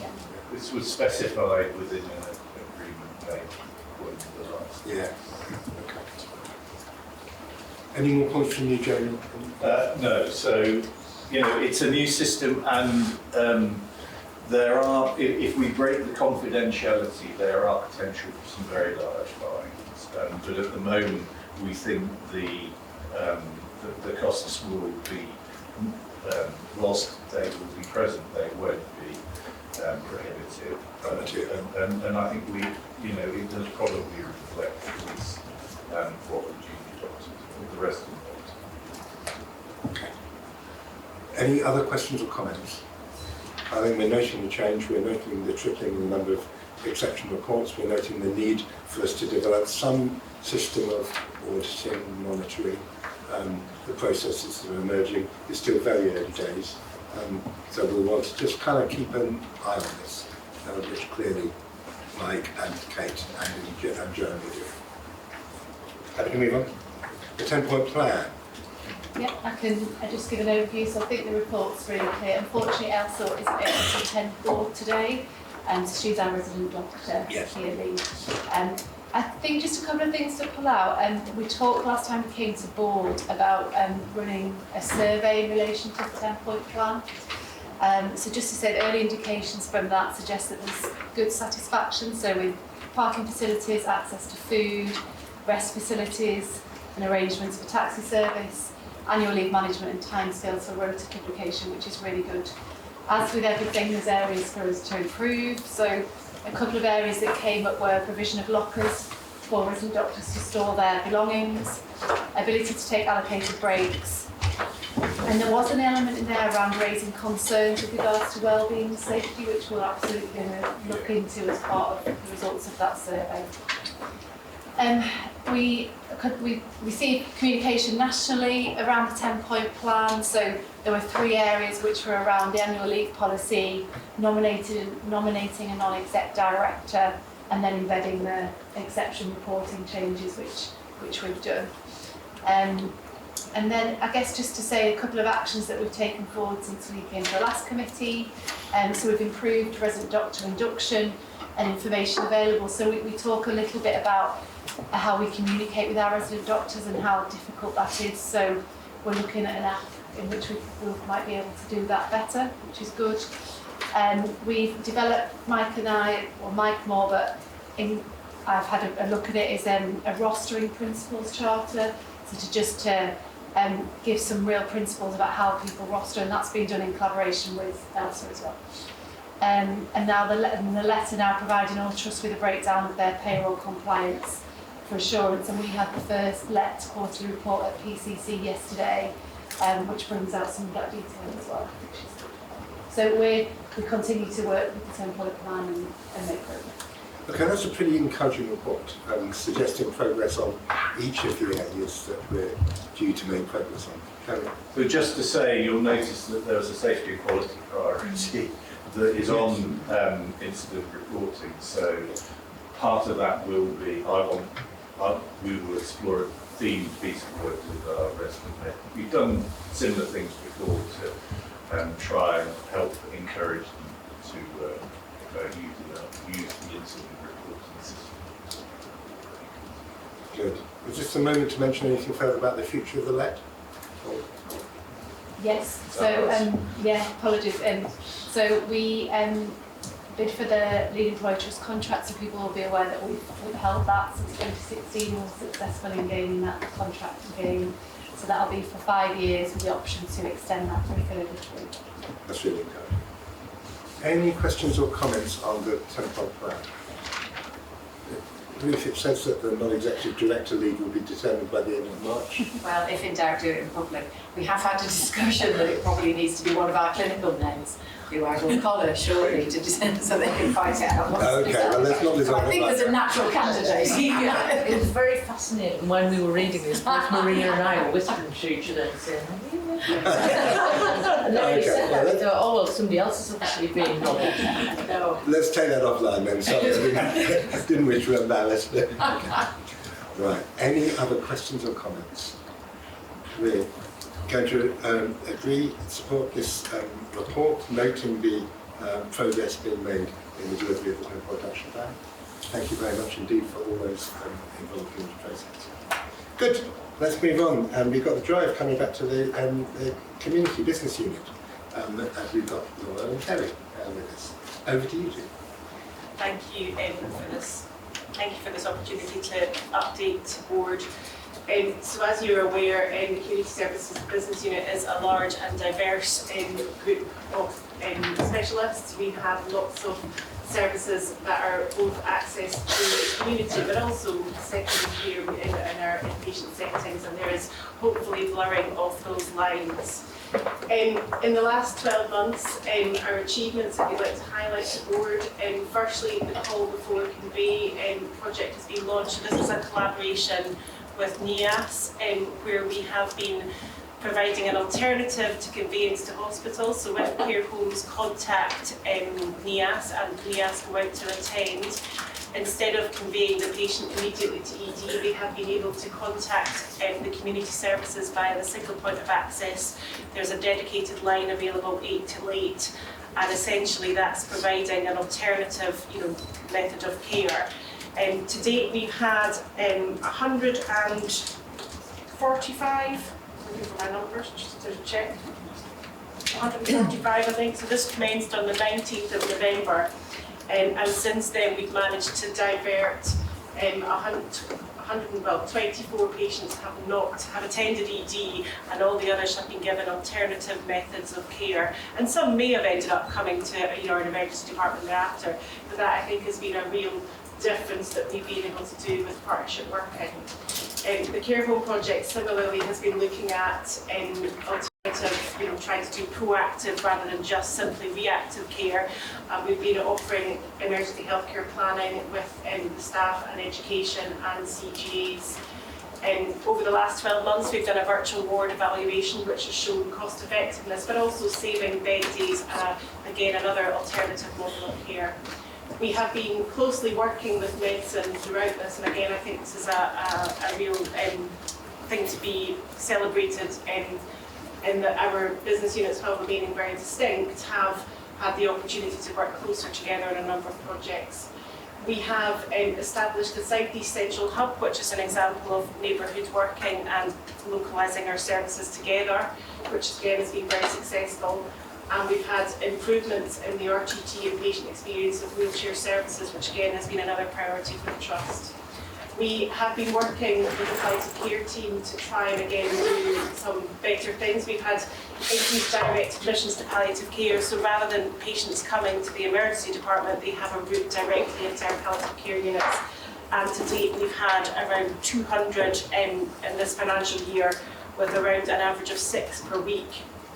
Similarly, palliative care team piloted and have then gone to extended working hours between 9 and 7 every 7 days a week to again improve the service and access for patients.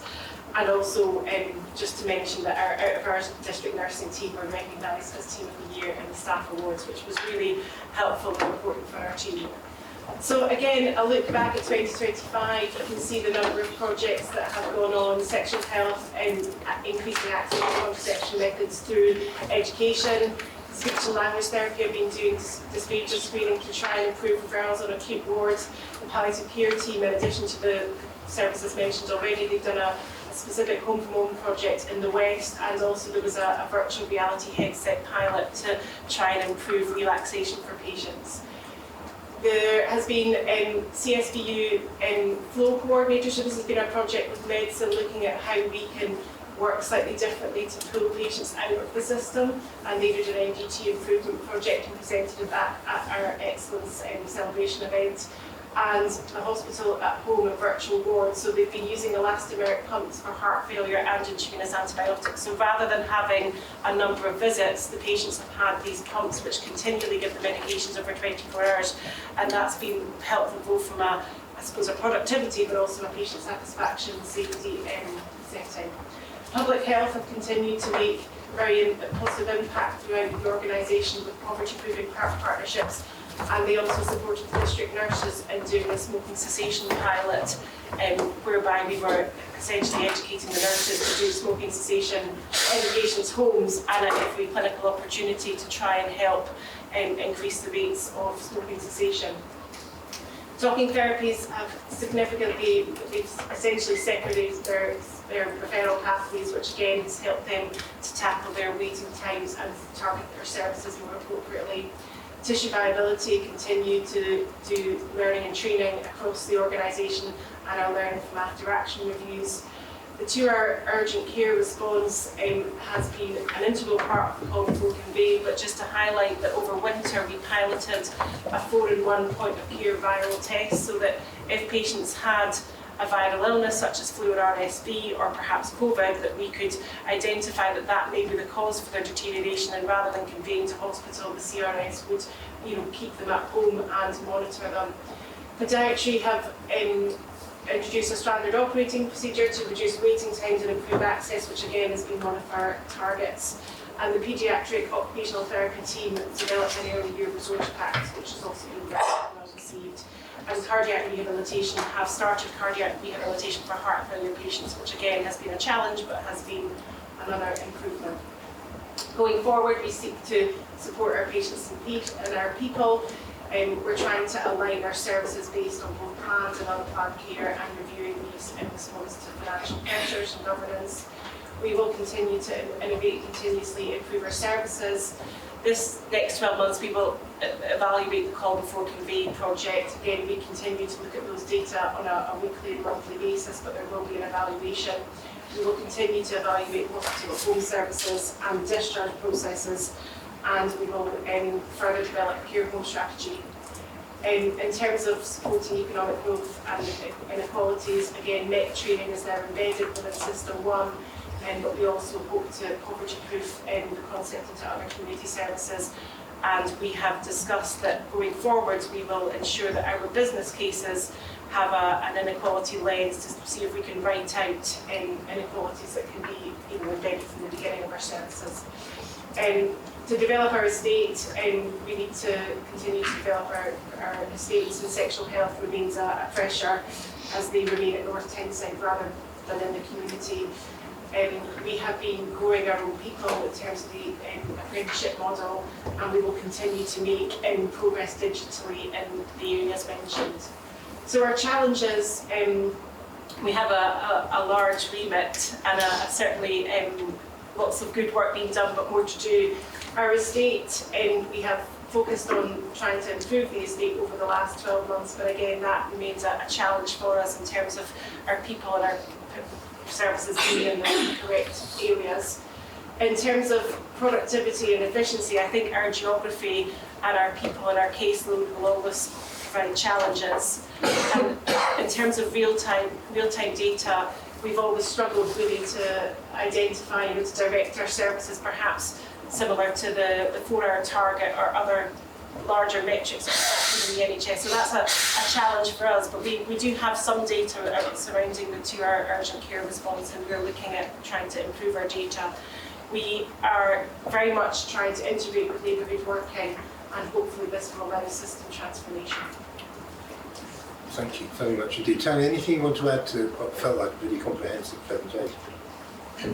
I think just on the estate, so we've got an opportunity now, I think, with the NHSPS movement, hopefully, which I was talking to Jamie Mitchell about. So I think we've got some opportunities coming up for community when hopefully that happens in, I think, September, that transfer is hopefully going to happen.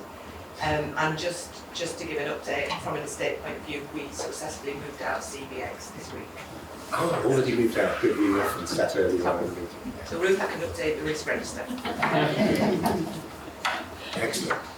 Alistair. There's some really positive bits on the report. I think one thing I'd really highlight is sexual health. They're really quiet. We never really talk about them. But when that service stops working, as has happened in neighbourhoods here, you really notice it. And I think we just take it for granted that it's a really good service and they're very quiet, and it's a very confidential service, consequent to the nature of what's going on. But I think that maybe almost to the point of being neglected in terms of board's awareness of how functional they are, because they just quietly get on and do things. So that was one positive, I think, and it comes through in the report. Can I just be reminded of where they are now based, estates-wise, sexual health? They're still in, they're still, it was not ideal. It was intended they would have moved out some time ago, wasn't it? They're also in Blythe. Yeah. Yeah, that's true. Sorry, Alistair, carry on.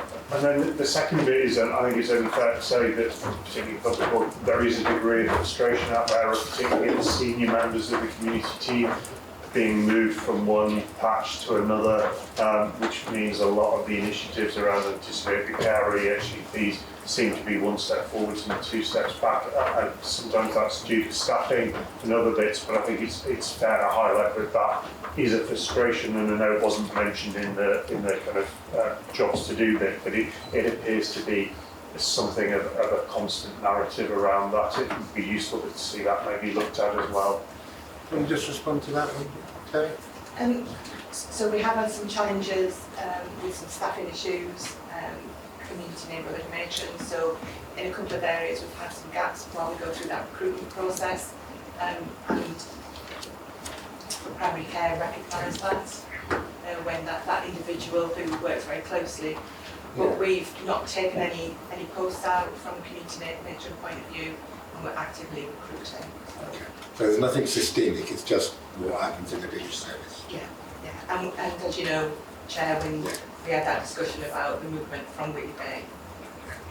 Because that was the issue, just to be transparent, the issue about co-location with district nurse services with GP practices, and the challenge of us having a certain number of teams, and the number of GP practices is rather larger than that. So working out the best way of having services integrated between district nurse services and GP local practices is not absolutely straightforward. And I think that's probably a very different discussion from the point I was making, where I think the co-location is not the point that I think we were concerned with. Understood, thank you. Chris and Nobija. Can I just change the subject and just pick on the call for the Common Bed project?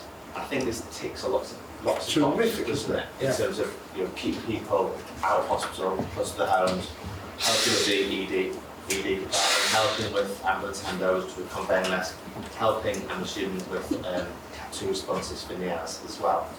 I guess not to prejudge the evaluation, but how do we get more of that? Because I'm assuming that the evaluation will come back and go, actually yes, it's ticking lots and lots of boxes. How do we roll that out? How do we embed that more? How do we get more patients going through that? So we might not see more. We might want to stay at the current level, because ideally we're actually asking the care homes to phone single point of access and CRS beforehand. So it's almost like when the care homes call 999, if the paramedics think that there is an alternative and they understand the services, they can still manage to avoid that conveyance. But we also receive direct calls from care homes to single point of access.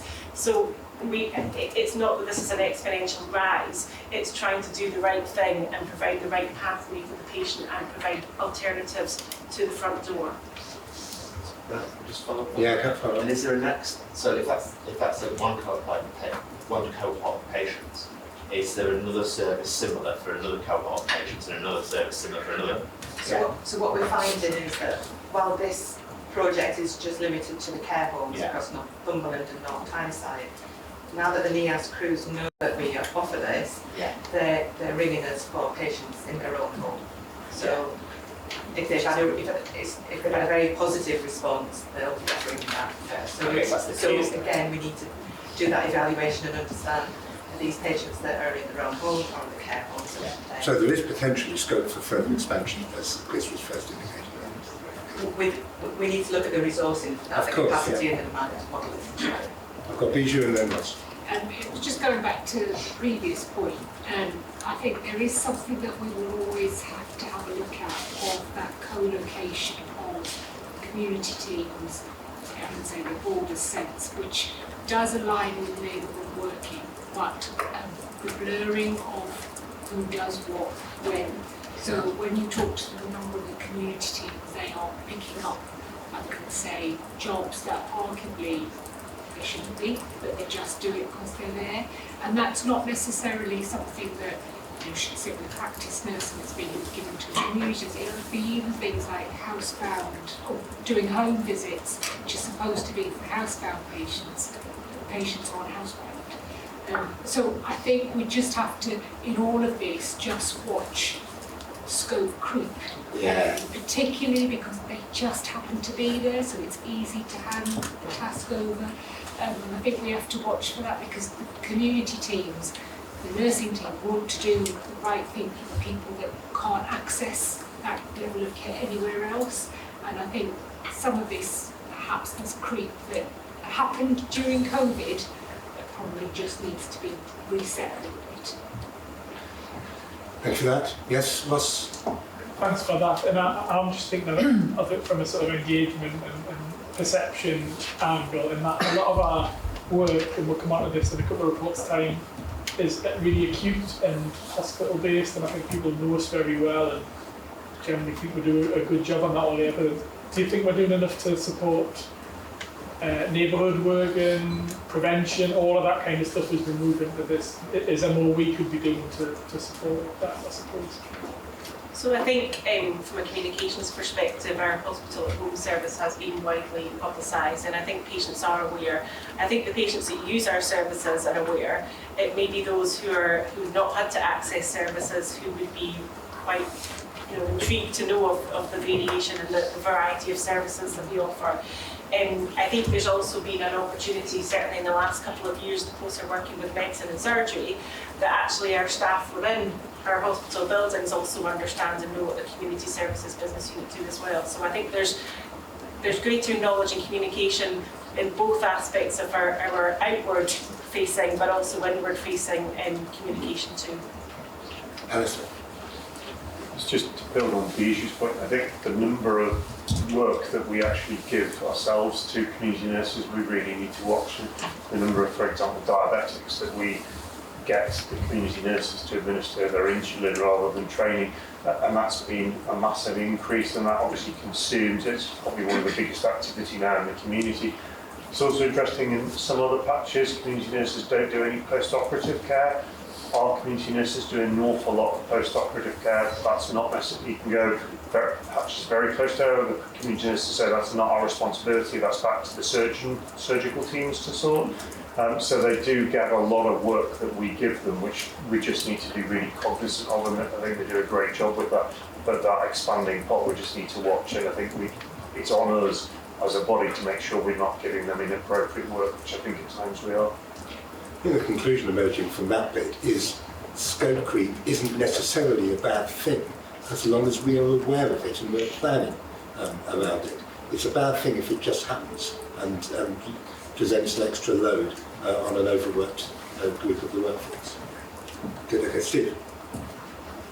Similar note, as well as the scope creep, but we've talked about comms and what public knowledge out there might drive more demand for this kind of service. I just wonder whether or not there's been modelling done, so we know that should demand hit certain thresholds, that the resources going into that business unit would also need to increase, just to plan effectively for the strategic plan. Who do I ask to respond to that? Is it a Paul or is it a Bijou thing rather than the business unit? Yeah. So I think it's twofold, and it is part of our, in our 5-year plan, we do have community investment. I think it's about making sure we've got the investment where we need it, and we've done some of the work where I think both Alistair and I have alluded to about making sure the teams are doing the work that is appropriate and it's not just a scope creep. So I think it's a twofold thing, that there is, in line with all the discussions we've had about moving care out to the community, that investment there, but I think it's got to be balanced with about making sure we're using that efficiently. And yeah, the national settlement assumes 2% growth from community services, so there's funding to resource that 2% growth is required. And there was also this year a notional fund set aside for transferring, left shift transfer of services in the community, 3.4 million. I mean, 2% is nice, but it's not exactly revolutionary, is it? It's probably better than what we've received historically. Yeah. Good. Jeremy. Thank you. So it's just to say, I think the community services team have done a fantastic job in the amount of data that they collect about what they do. I think that's really been helped by the shift to system as well. But I don't think it's a very completely mature system yet, and that is absolutely something we're going to need to nail, I think, as part of whatever neighbourhood working will be. And there are parts of our business, we are very good at counting what goes on in our big expensive buildings, points of doing our stations, again, in the district. And it is more difficult to catch up with that, and it will be really important to find out and work out what are the important things that add value that we really value in those records, and use that to determine. I'm really glad you said that, because at the moment and in the presentation, I think the focus on neighbourhood working and the challenges that we're all as a trust going to face maybe are still being underplayed. I mean, it feels like this territory, as we're building on the work of the community business unit, is likely to be transformative for the trust as a whole and for our partners and for the staff that are running the services at the moment. And we shouldn't feel ashamed about not yet having the data systems as robust and refined as we want. We just need to recognise that should be an emerging priority. I'm very conscious myself as an individual. I receive a lot of data on a very regular basis on our acute services and not very much on our community services, and it kind of can skew the way one thinks. And I suspect that's true for many of us. Phil, and then I'm going to start my little son. Just on that point, I wonder whether we could again look at some of the tech walkabouts, because we again tend to focus on our big buildings, and whether it's possible to incorporate some of that into the community. Phil, I am going on a community walkabout. Well, there we are. I've done about 3 in the last few For the weeks. same reason. Yeah, just to say, noted about the estate, and I'll just be checking again about what's in the capital plan for next year for estate spend and community, but that's something we've started as well since Jamie's taken it over, and we've taken it over that we're doing board walkabouts and community estate very specifically as well, because it's important, it makes it just so much more real, doesn't it, when you see it. So, I mean, I'll be going to Shanghai as it stands at the moment in the next couple of months, and Blythe and other places. So we're sort of on it with that and aware, just to really show the financial accounts point of view. Very good. Any more? Right, well, that was a very positive presentation and well received. The feeling that there's a lot of progress being made and more still to be achieved, so well done on that. Particular encouragement around call to convey, encouraging early data. I know the evaluation isn't complete, but there's some sense of hope that we might see further extensions of it beyond the care home sector if the evaluation indicates that that's effective. We've noted the continuing challenges of integration with primary care services across the piece, and that's going to become all the hotter as we move into the next phase of developing neighbourhood health services with partners across the way, so we need to keep on top of that. We need to keep on top of the potential and the risks of scope creep.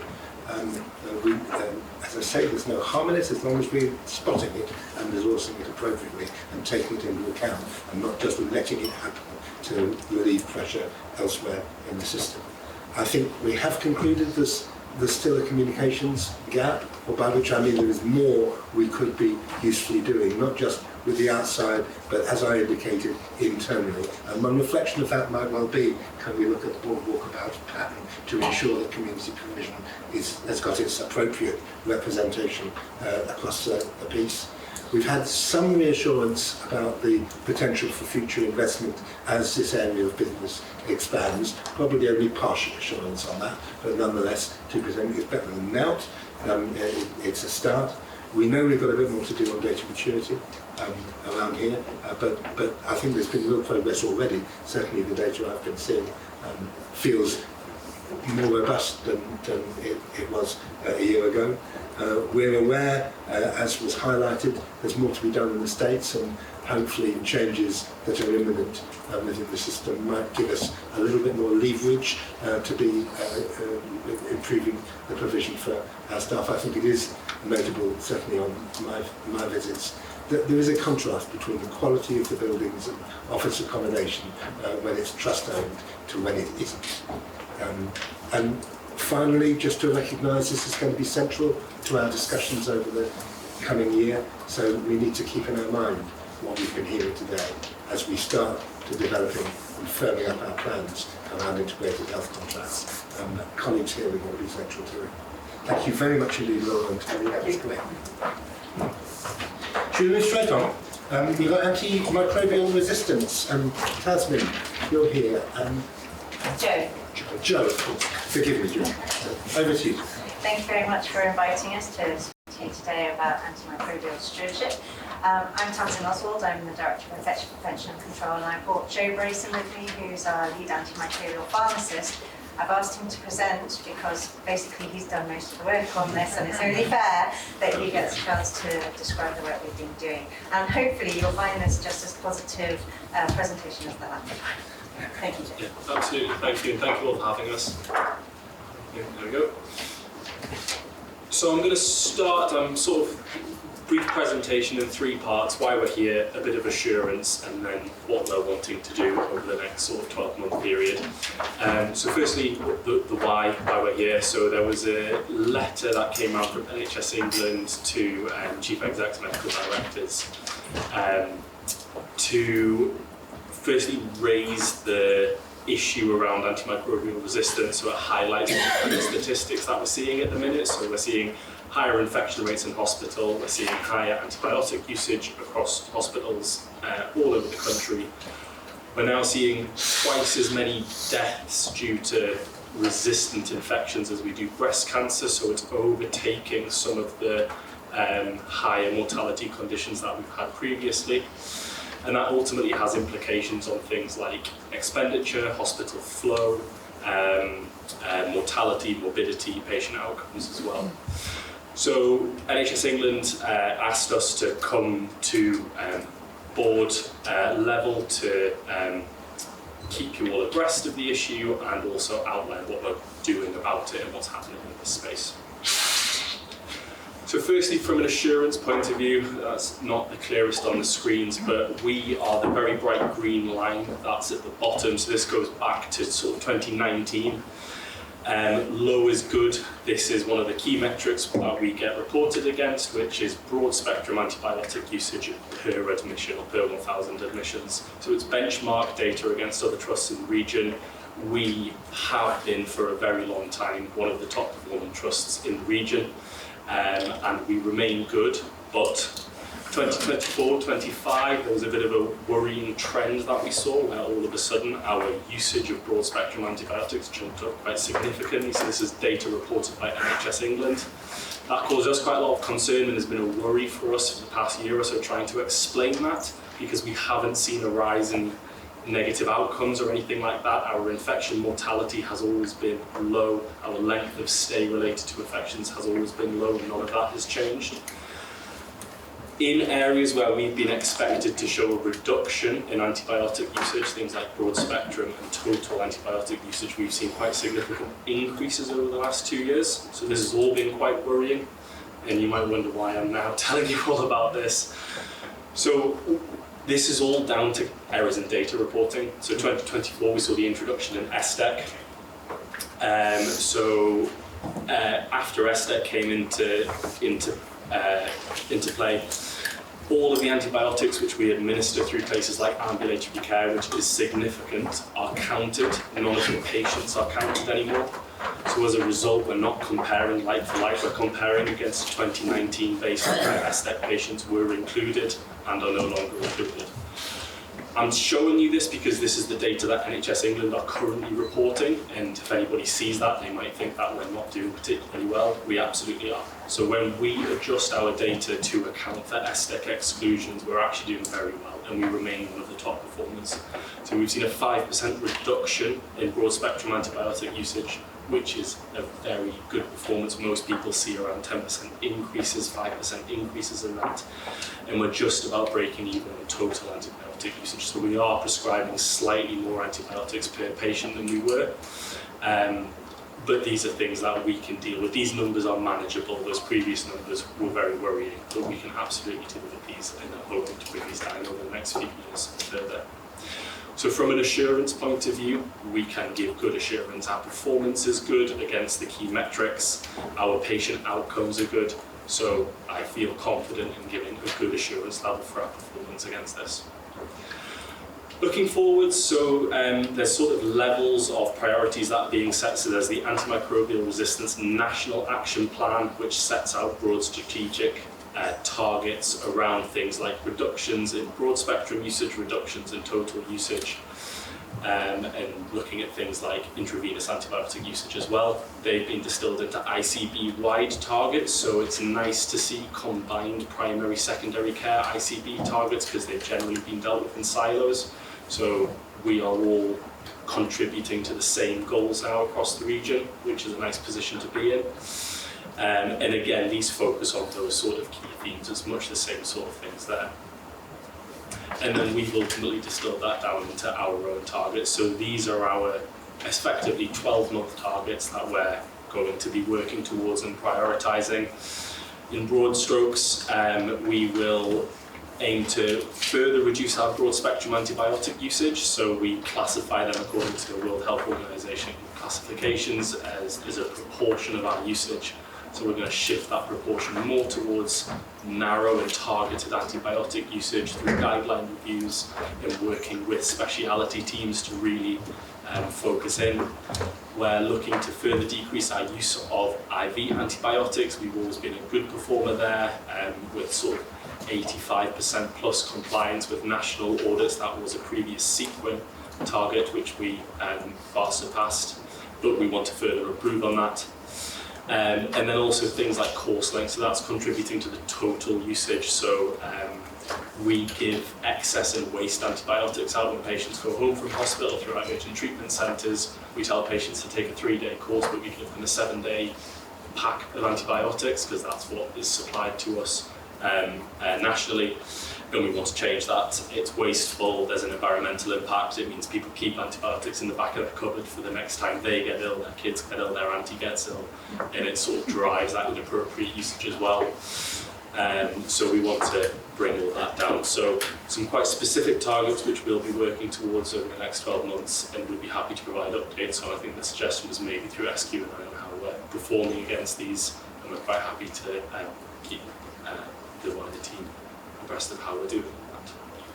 Joe, that's terrific, a really clear presentation. So can I ask a quick question before I open it up? Does this data include NPC places?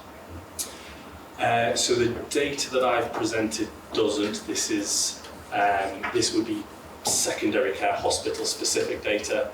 The ICB-wide data would include NPC practices, but this doesn't. Okay, can I just check? Is a similar process being undertaken within NPC? Would you happen to know, JD? I can follow it up. Yeah, good. Thank you. Good, let me open it up. Jeremy. I think everyone knows what I'm concerned. So this is exactly the same phenomenon that is in the mortality report that relates to shimming. It's a 20% reduction in the denominator data. Joe, if it's of interest, I can help you break the code because only 1/3 of NHS trusts have followed the SDEC guidance. Okay. So not only does it make our performance worse, but it makes our performance worse in comparison. Yeah. And I'm just now alerting myself there's probably a patient denominator that will occur in the E. coli virus. And that it's all the same phenomenon, and we have raised it with the national team. We keep raising it. So, just that there is now further guidance about us having to put that back into the denominator, but it would take 12 months to feed through, which we know will impact on organs. I think the E. coli one we haven't had a look at, so I think we do need to, if that is the case. Well, E. coli, we I'm need to guessing think- there must be probably the total number is divided by admissions. I know it's the actual positive culture rate, but I'm sure that there will be a denominator factor. We just need to work out what it is. Thank you, it's so frustrating. It really is frustrating, not just for this discussion, but other discussions we've been having. Other questions or comments? I feel we're getting good assurance. We're getting good assurance on the overall performance and on the organisational grip on this really important area. And noting the frustration about the data, and offer the help from Jeremy to see if we can disentangle to enable us to come to a conclusion, because I'm glad the estimate that we're probably still among the best performers. It would be nice to get further assurance on that point, wouldn't it? Yeah. Good, then thank you very much indeed, Joe and Tamsin. Thank you all. Lennon from Winter, Jeremy. Sorry. And the sun is looking fun, yes. So, hello everybody. So this is the fourth year that we've done this. Taking a particular period of highest pressure, if you like, across winter, and really doing a bit of a deep dive into deaths and incidents and various other things to assure ourselves around the care that we're providing and to get any learning we can from that process. This year we picked a period between mid-December and mid-January, partly to pick up the strikes as were, and will be now sadly, the bank holidays, and then the very busy period after the new year. And there wasn't, I won't go through the slides in lots of detail, I appreciate the time, but there wasn't any specific things around this winter. It was a busy winter. We were in escalation for prolonged periods of time. We had some very, very busy days across it. And there are some details in there that might come out in the questions, but there was nothing specifically to pick out. In terms of, we had 200 deaths during that month, which is about the number, or almost precisely the number we'd expect. And our medical examiners fantastically review all of those deaths. So they've all had a clinical review that's been documented and a bit of a pen portrait you can use to kind of get a sense, and we've had a read through all of those. They also obviously list out the cause of death. And you can see that the vast majority said I have frailty or cancer as part of their cause of death, which is perhaps what we'd expect, but it does raise questions that is a big thing for Jeremy and I around could or should we have managed those deaths in a different way. You know, if they're in hospital for a day or two and this is potentially a predictable thing, could that be managed in a different way? There were 57 deaths that had a more detailed mortality review done by the clinical teams, including all of the ones that were by the medical examiners, and the vast majority of those either had good or excellent care, good practice, and the deaths wasn't preventable. There were 6 examples where those scores weren't quite reached, but again, nothing that was of major concern, I'm going to say, and some lessons that we are ensuring are getting shared either within the teams or more widely as appropriate. And just to very briefly pick out, there were obviously very often good practice we're looking to pick out. This isn't just about kind of witch hunting, and the one, a general feeling, reading through the pen portraits in many of the cases, that I think we're getting better at early recognition of futility, having those conversations with the patients and their families, and making the right decision making and the use of the care of the dying patient document. And one of the big things for this winter is that's been electronic, so it's been much easier to see that. We're seeing a much higher proportion of people who are dying in hospital dying with the use of that document and process, which I think is a testament to its inclusion in clinical noting and all that work that's gone on there. But even as far as the top bullet point case was Christmas Day, somebody being admitted and dying on Christmas Day, and getting to the ward very early, recognition of what's happening, the consultant speaking to the family and realising they're not going to get in time, so passing the phone over to facilitate a conversation with the patient, just that kind of compassion. It's just one of the examples of care that was there. There was some learning in there as well, there always is, and we'll be using this to go through with the teams and think through things. But again, there's nothing major in there, thank goodness. So, also Paula Chandran and her team have done a review of the incident. We gave them a bigger task. We got them to look at the whole of December and January. But really, again, there was a similar number of incidents, slightly less than comparable the previous year. They were looking specifically for issues related to corridor care, particularly where corridor care was implicated. And there's the final bullet point is one example that you can read and think, no, that really shouldn't be happening that way. People leaning over the patients and things to get to places because that's how they've been positioned. And that was if you like, the worst incident that was found during this review period. So in summary, another really busy winter. Really difficult for the patients and their families and for the staff to be working in this situation. But somehow, once again, they've kept the wheels on the road, and we didn't find any significant safety incidents that we could attribute to escalation or corridor care or that pressure at that point. Somehow, our teams keep pulling it out and doing everything they can. Despite the circumstances they often end up working in. Well, here for that last comment. Thank you for that really clear presentation. It's rather nice sometimes to have a presentation that, if I characterise it as nothing to see here, that's really good news to have that. Questions, comments, Jamie? Yeah, so I just want to big up two things really. Firstly, direct admission to palliative care units. The first one, so 9 of those 200 were admitted directly to a palliative care unit. That number will be higher. We can apply that to other treatment cohorts as part of the ground plan. And then secondly, I wanted just to big up the IT and the today issue. Sarah. No, but we had so it's a key. It allows us to look at key quality outcomes in the care of the dying, and that document used to be in paper format. It was started in 37% of cases. It is now well in excess of 93, and that is because it is within our clinical noting system and available to the staff at the point of use where it is.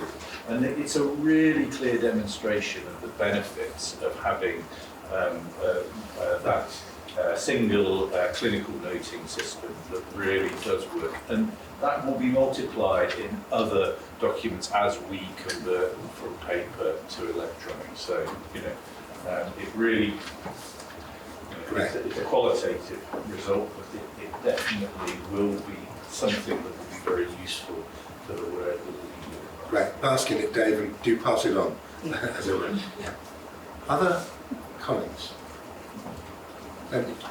Most of somewhere I partly summarised, it's a relief to have not too much to report, but I think we can take significant assurance. I think we see evidence of willingness to learn from everything, however small, continuing to find ways of responding and sharing those areas where we still haven't got it quite right with the board.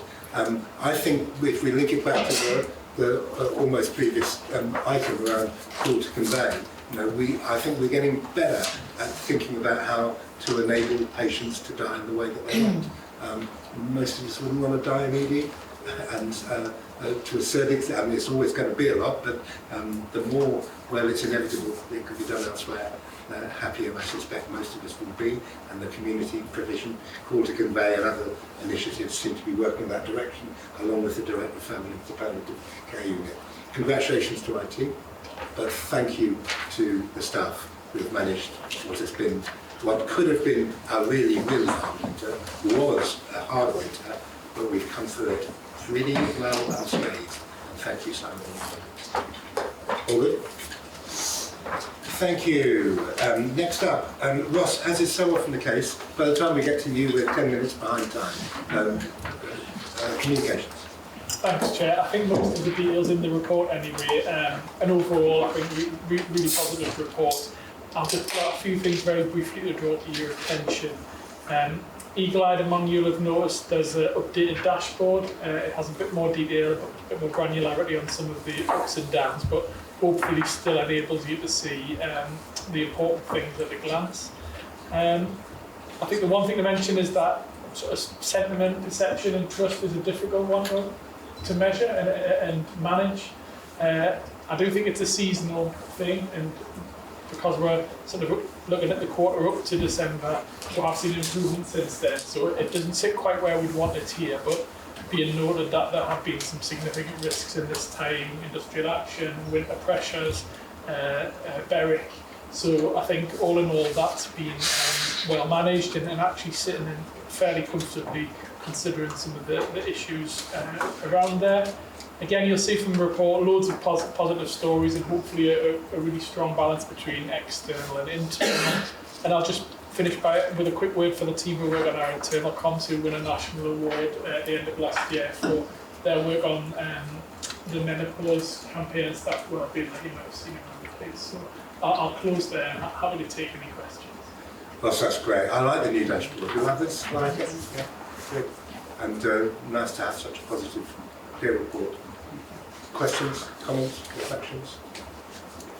That's a sign of how happy we are with the work you and your colleagues are doing. Do please pass on our thanks. And let's move straight on to the pod dashboard. Kate.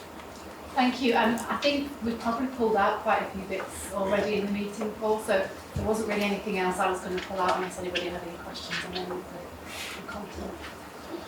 Katie, anything you want to highlight? No, nothing further. Like Kate says, most of the key points have been pulled out. Anybody want to come in the knowledge that people and culture have gone over this in proper detail? Good, then thank you. We're catching up fast and we're into the health and safety report. Stephen, I referred to an earlier report, there's nothing to see here, and there's a slight element of that with this as well, isn't there? Yeah. You know, I kind of look for disasters when I read your report. I haven't spotted a disaster in that. No concerns. No, just read the same figures as last year. There's nothing standing out really. Number of instances of abuse was high in January, but it dropped quite low in February. We don't know the reason why yet. We're looking at that, but we're continuing to monitor that. Warning letters as well, that was down. There was a slight increase in the number of warning letters we sent out, but we're doing a lot of focus groups around violence prevention strategy, which is giving the staff awareness now that we have this process in place, so we feel that as well as a rise in these figures. I think there's only one thing we want to raise on the fire. Let's get down with now with the contractor changing at Berwick. Our fire team is working with the fire service and the contractor just to approve of the existing fire strategy, but we'll feed back into here if there's any concerns or any risks, or when you said going to an anti-risk register. Martinslow, we're still waiting for NHS England's information. It's still quite good. Yeah, I am going to Beechcroft to develop they've got an update, so I'm going on to there to see what we have to do. But I think we're ready to go once everything comes through for that. And I'm also working now with NBC as well for their figures to be included in our figures within the trust. Good. So any questions? That's very welcome. Chris? I guess just linking it back to the staff survey, the bit of the staff survey which we think we're going to do a bit more work on is around the violence and aggression from patients to our staff. And how's it linking to this work? We were saying that kind of not much has changed. Is that part of the issue in terms of the staff survey results?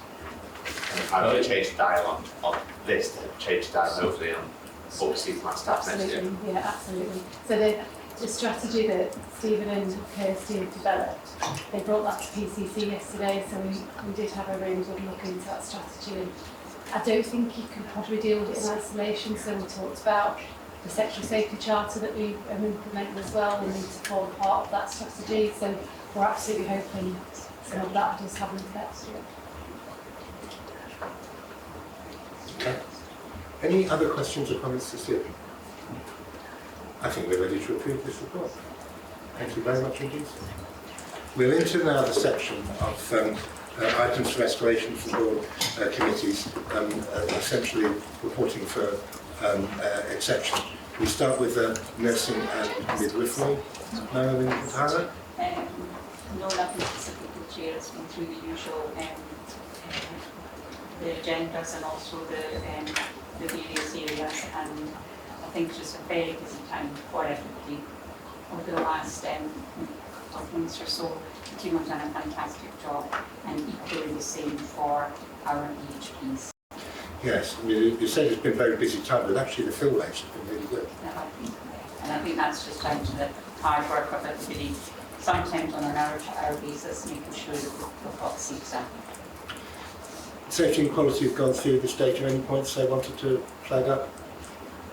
No? No? No, at the last meeting, no, we had the usual robust conversations, and really good to see some of the improvements that made, but staff worked incredibly hard. Okay, good. Any comments from anybody else? And does that cover the AHP? You said that the same until we...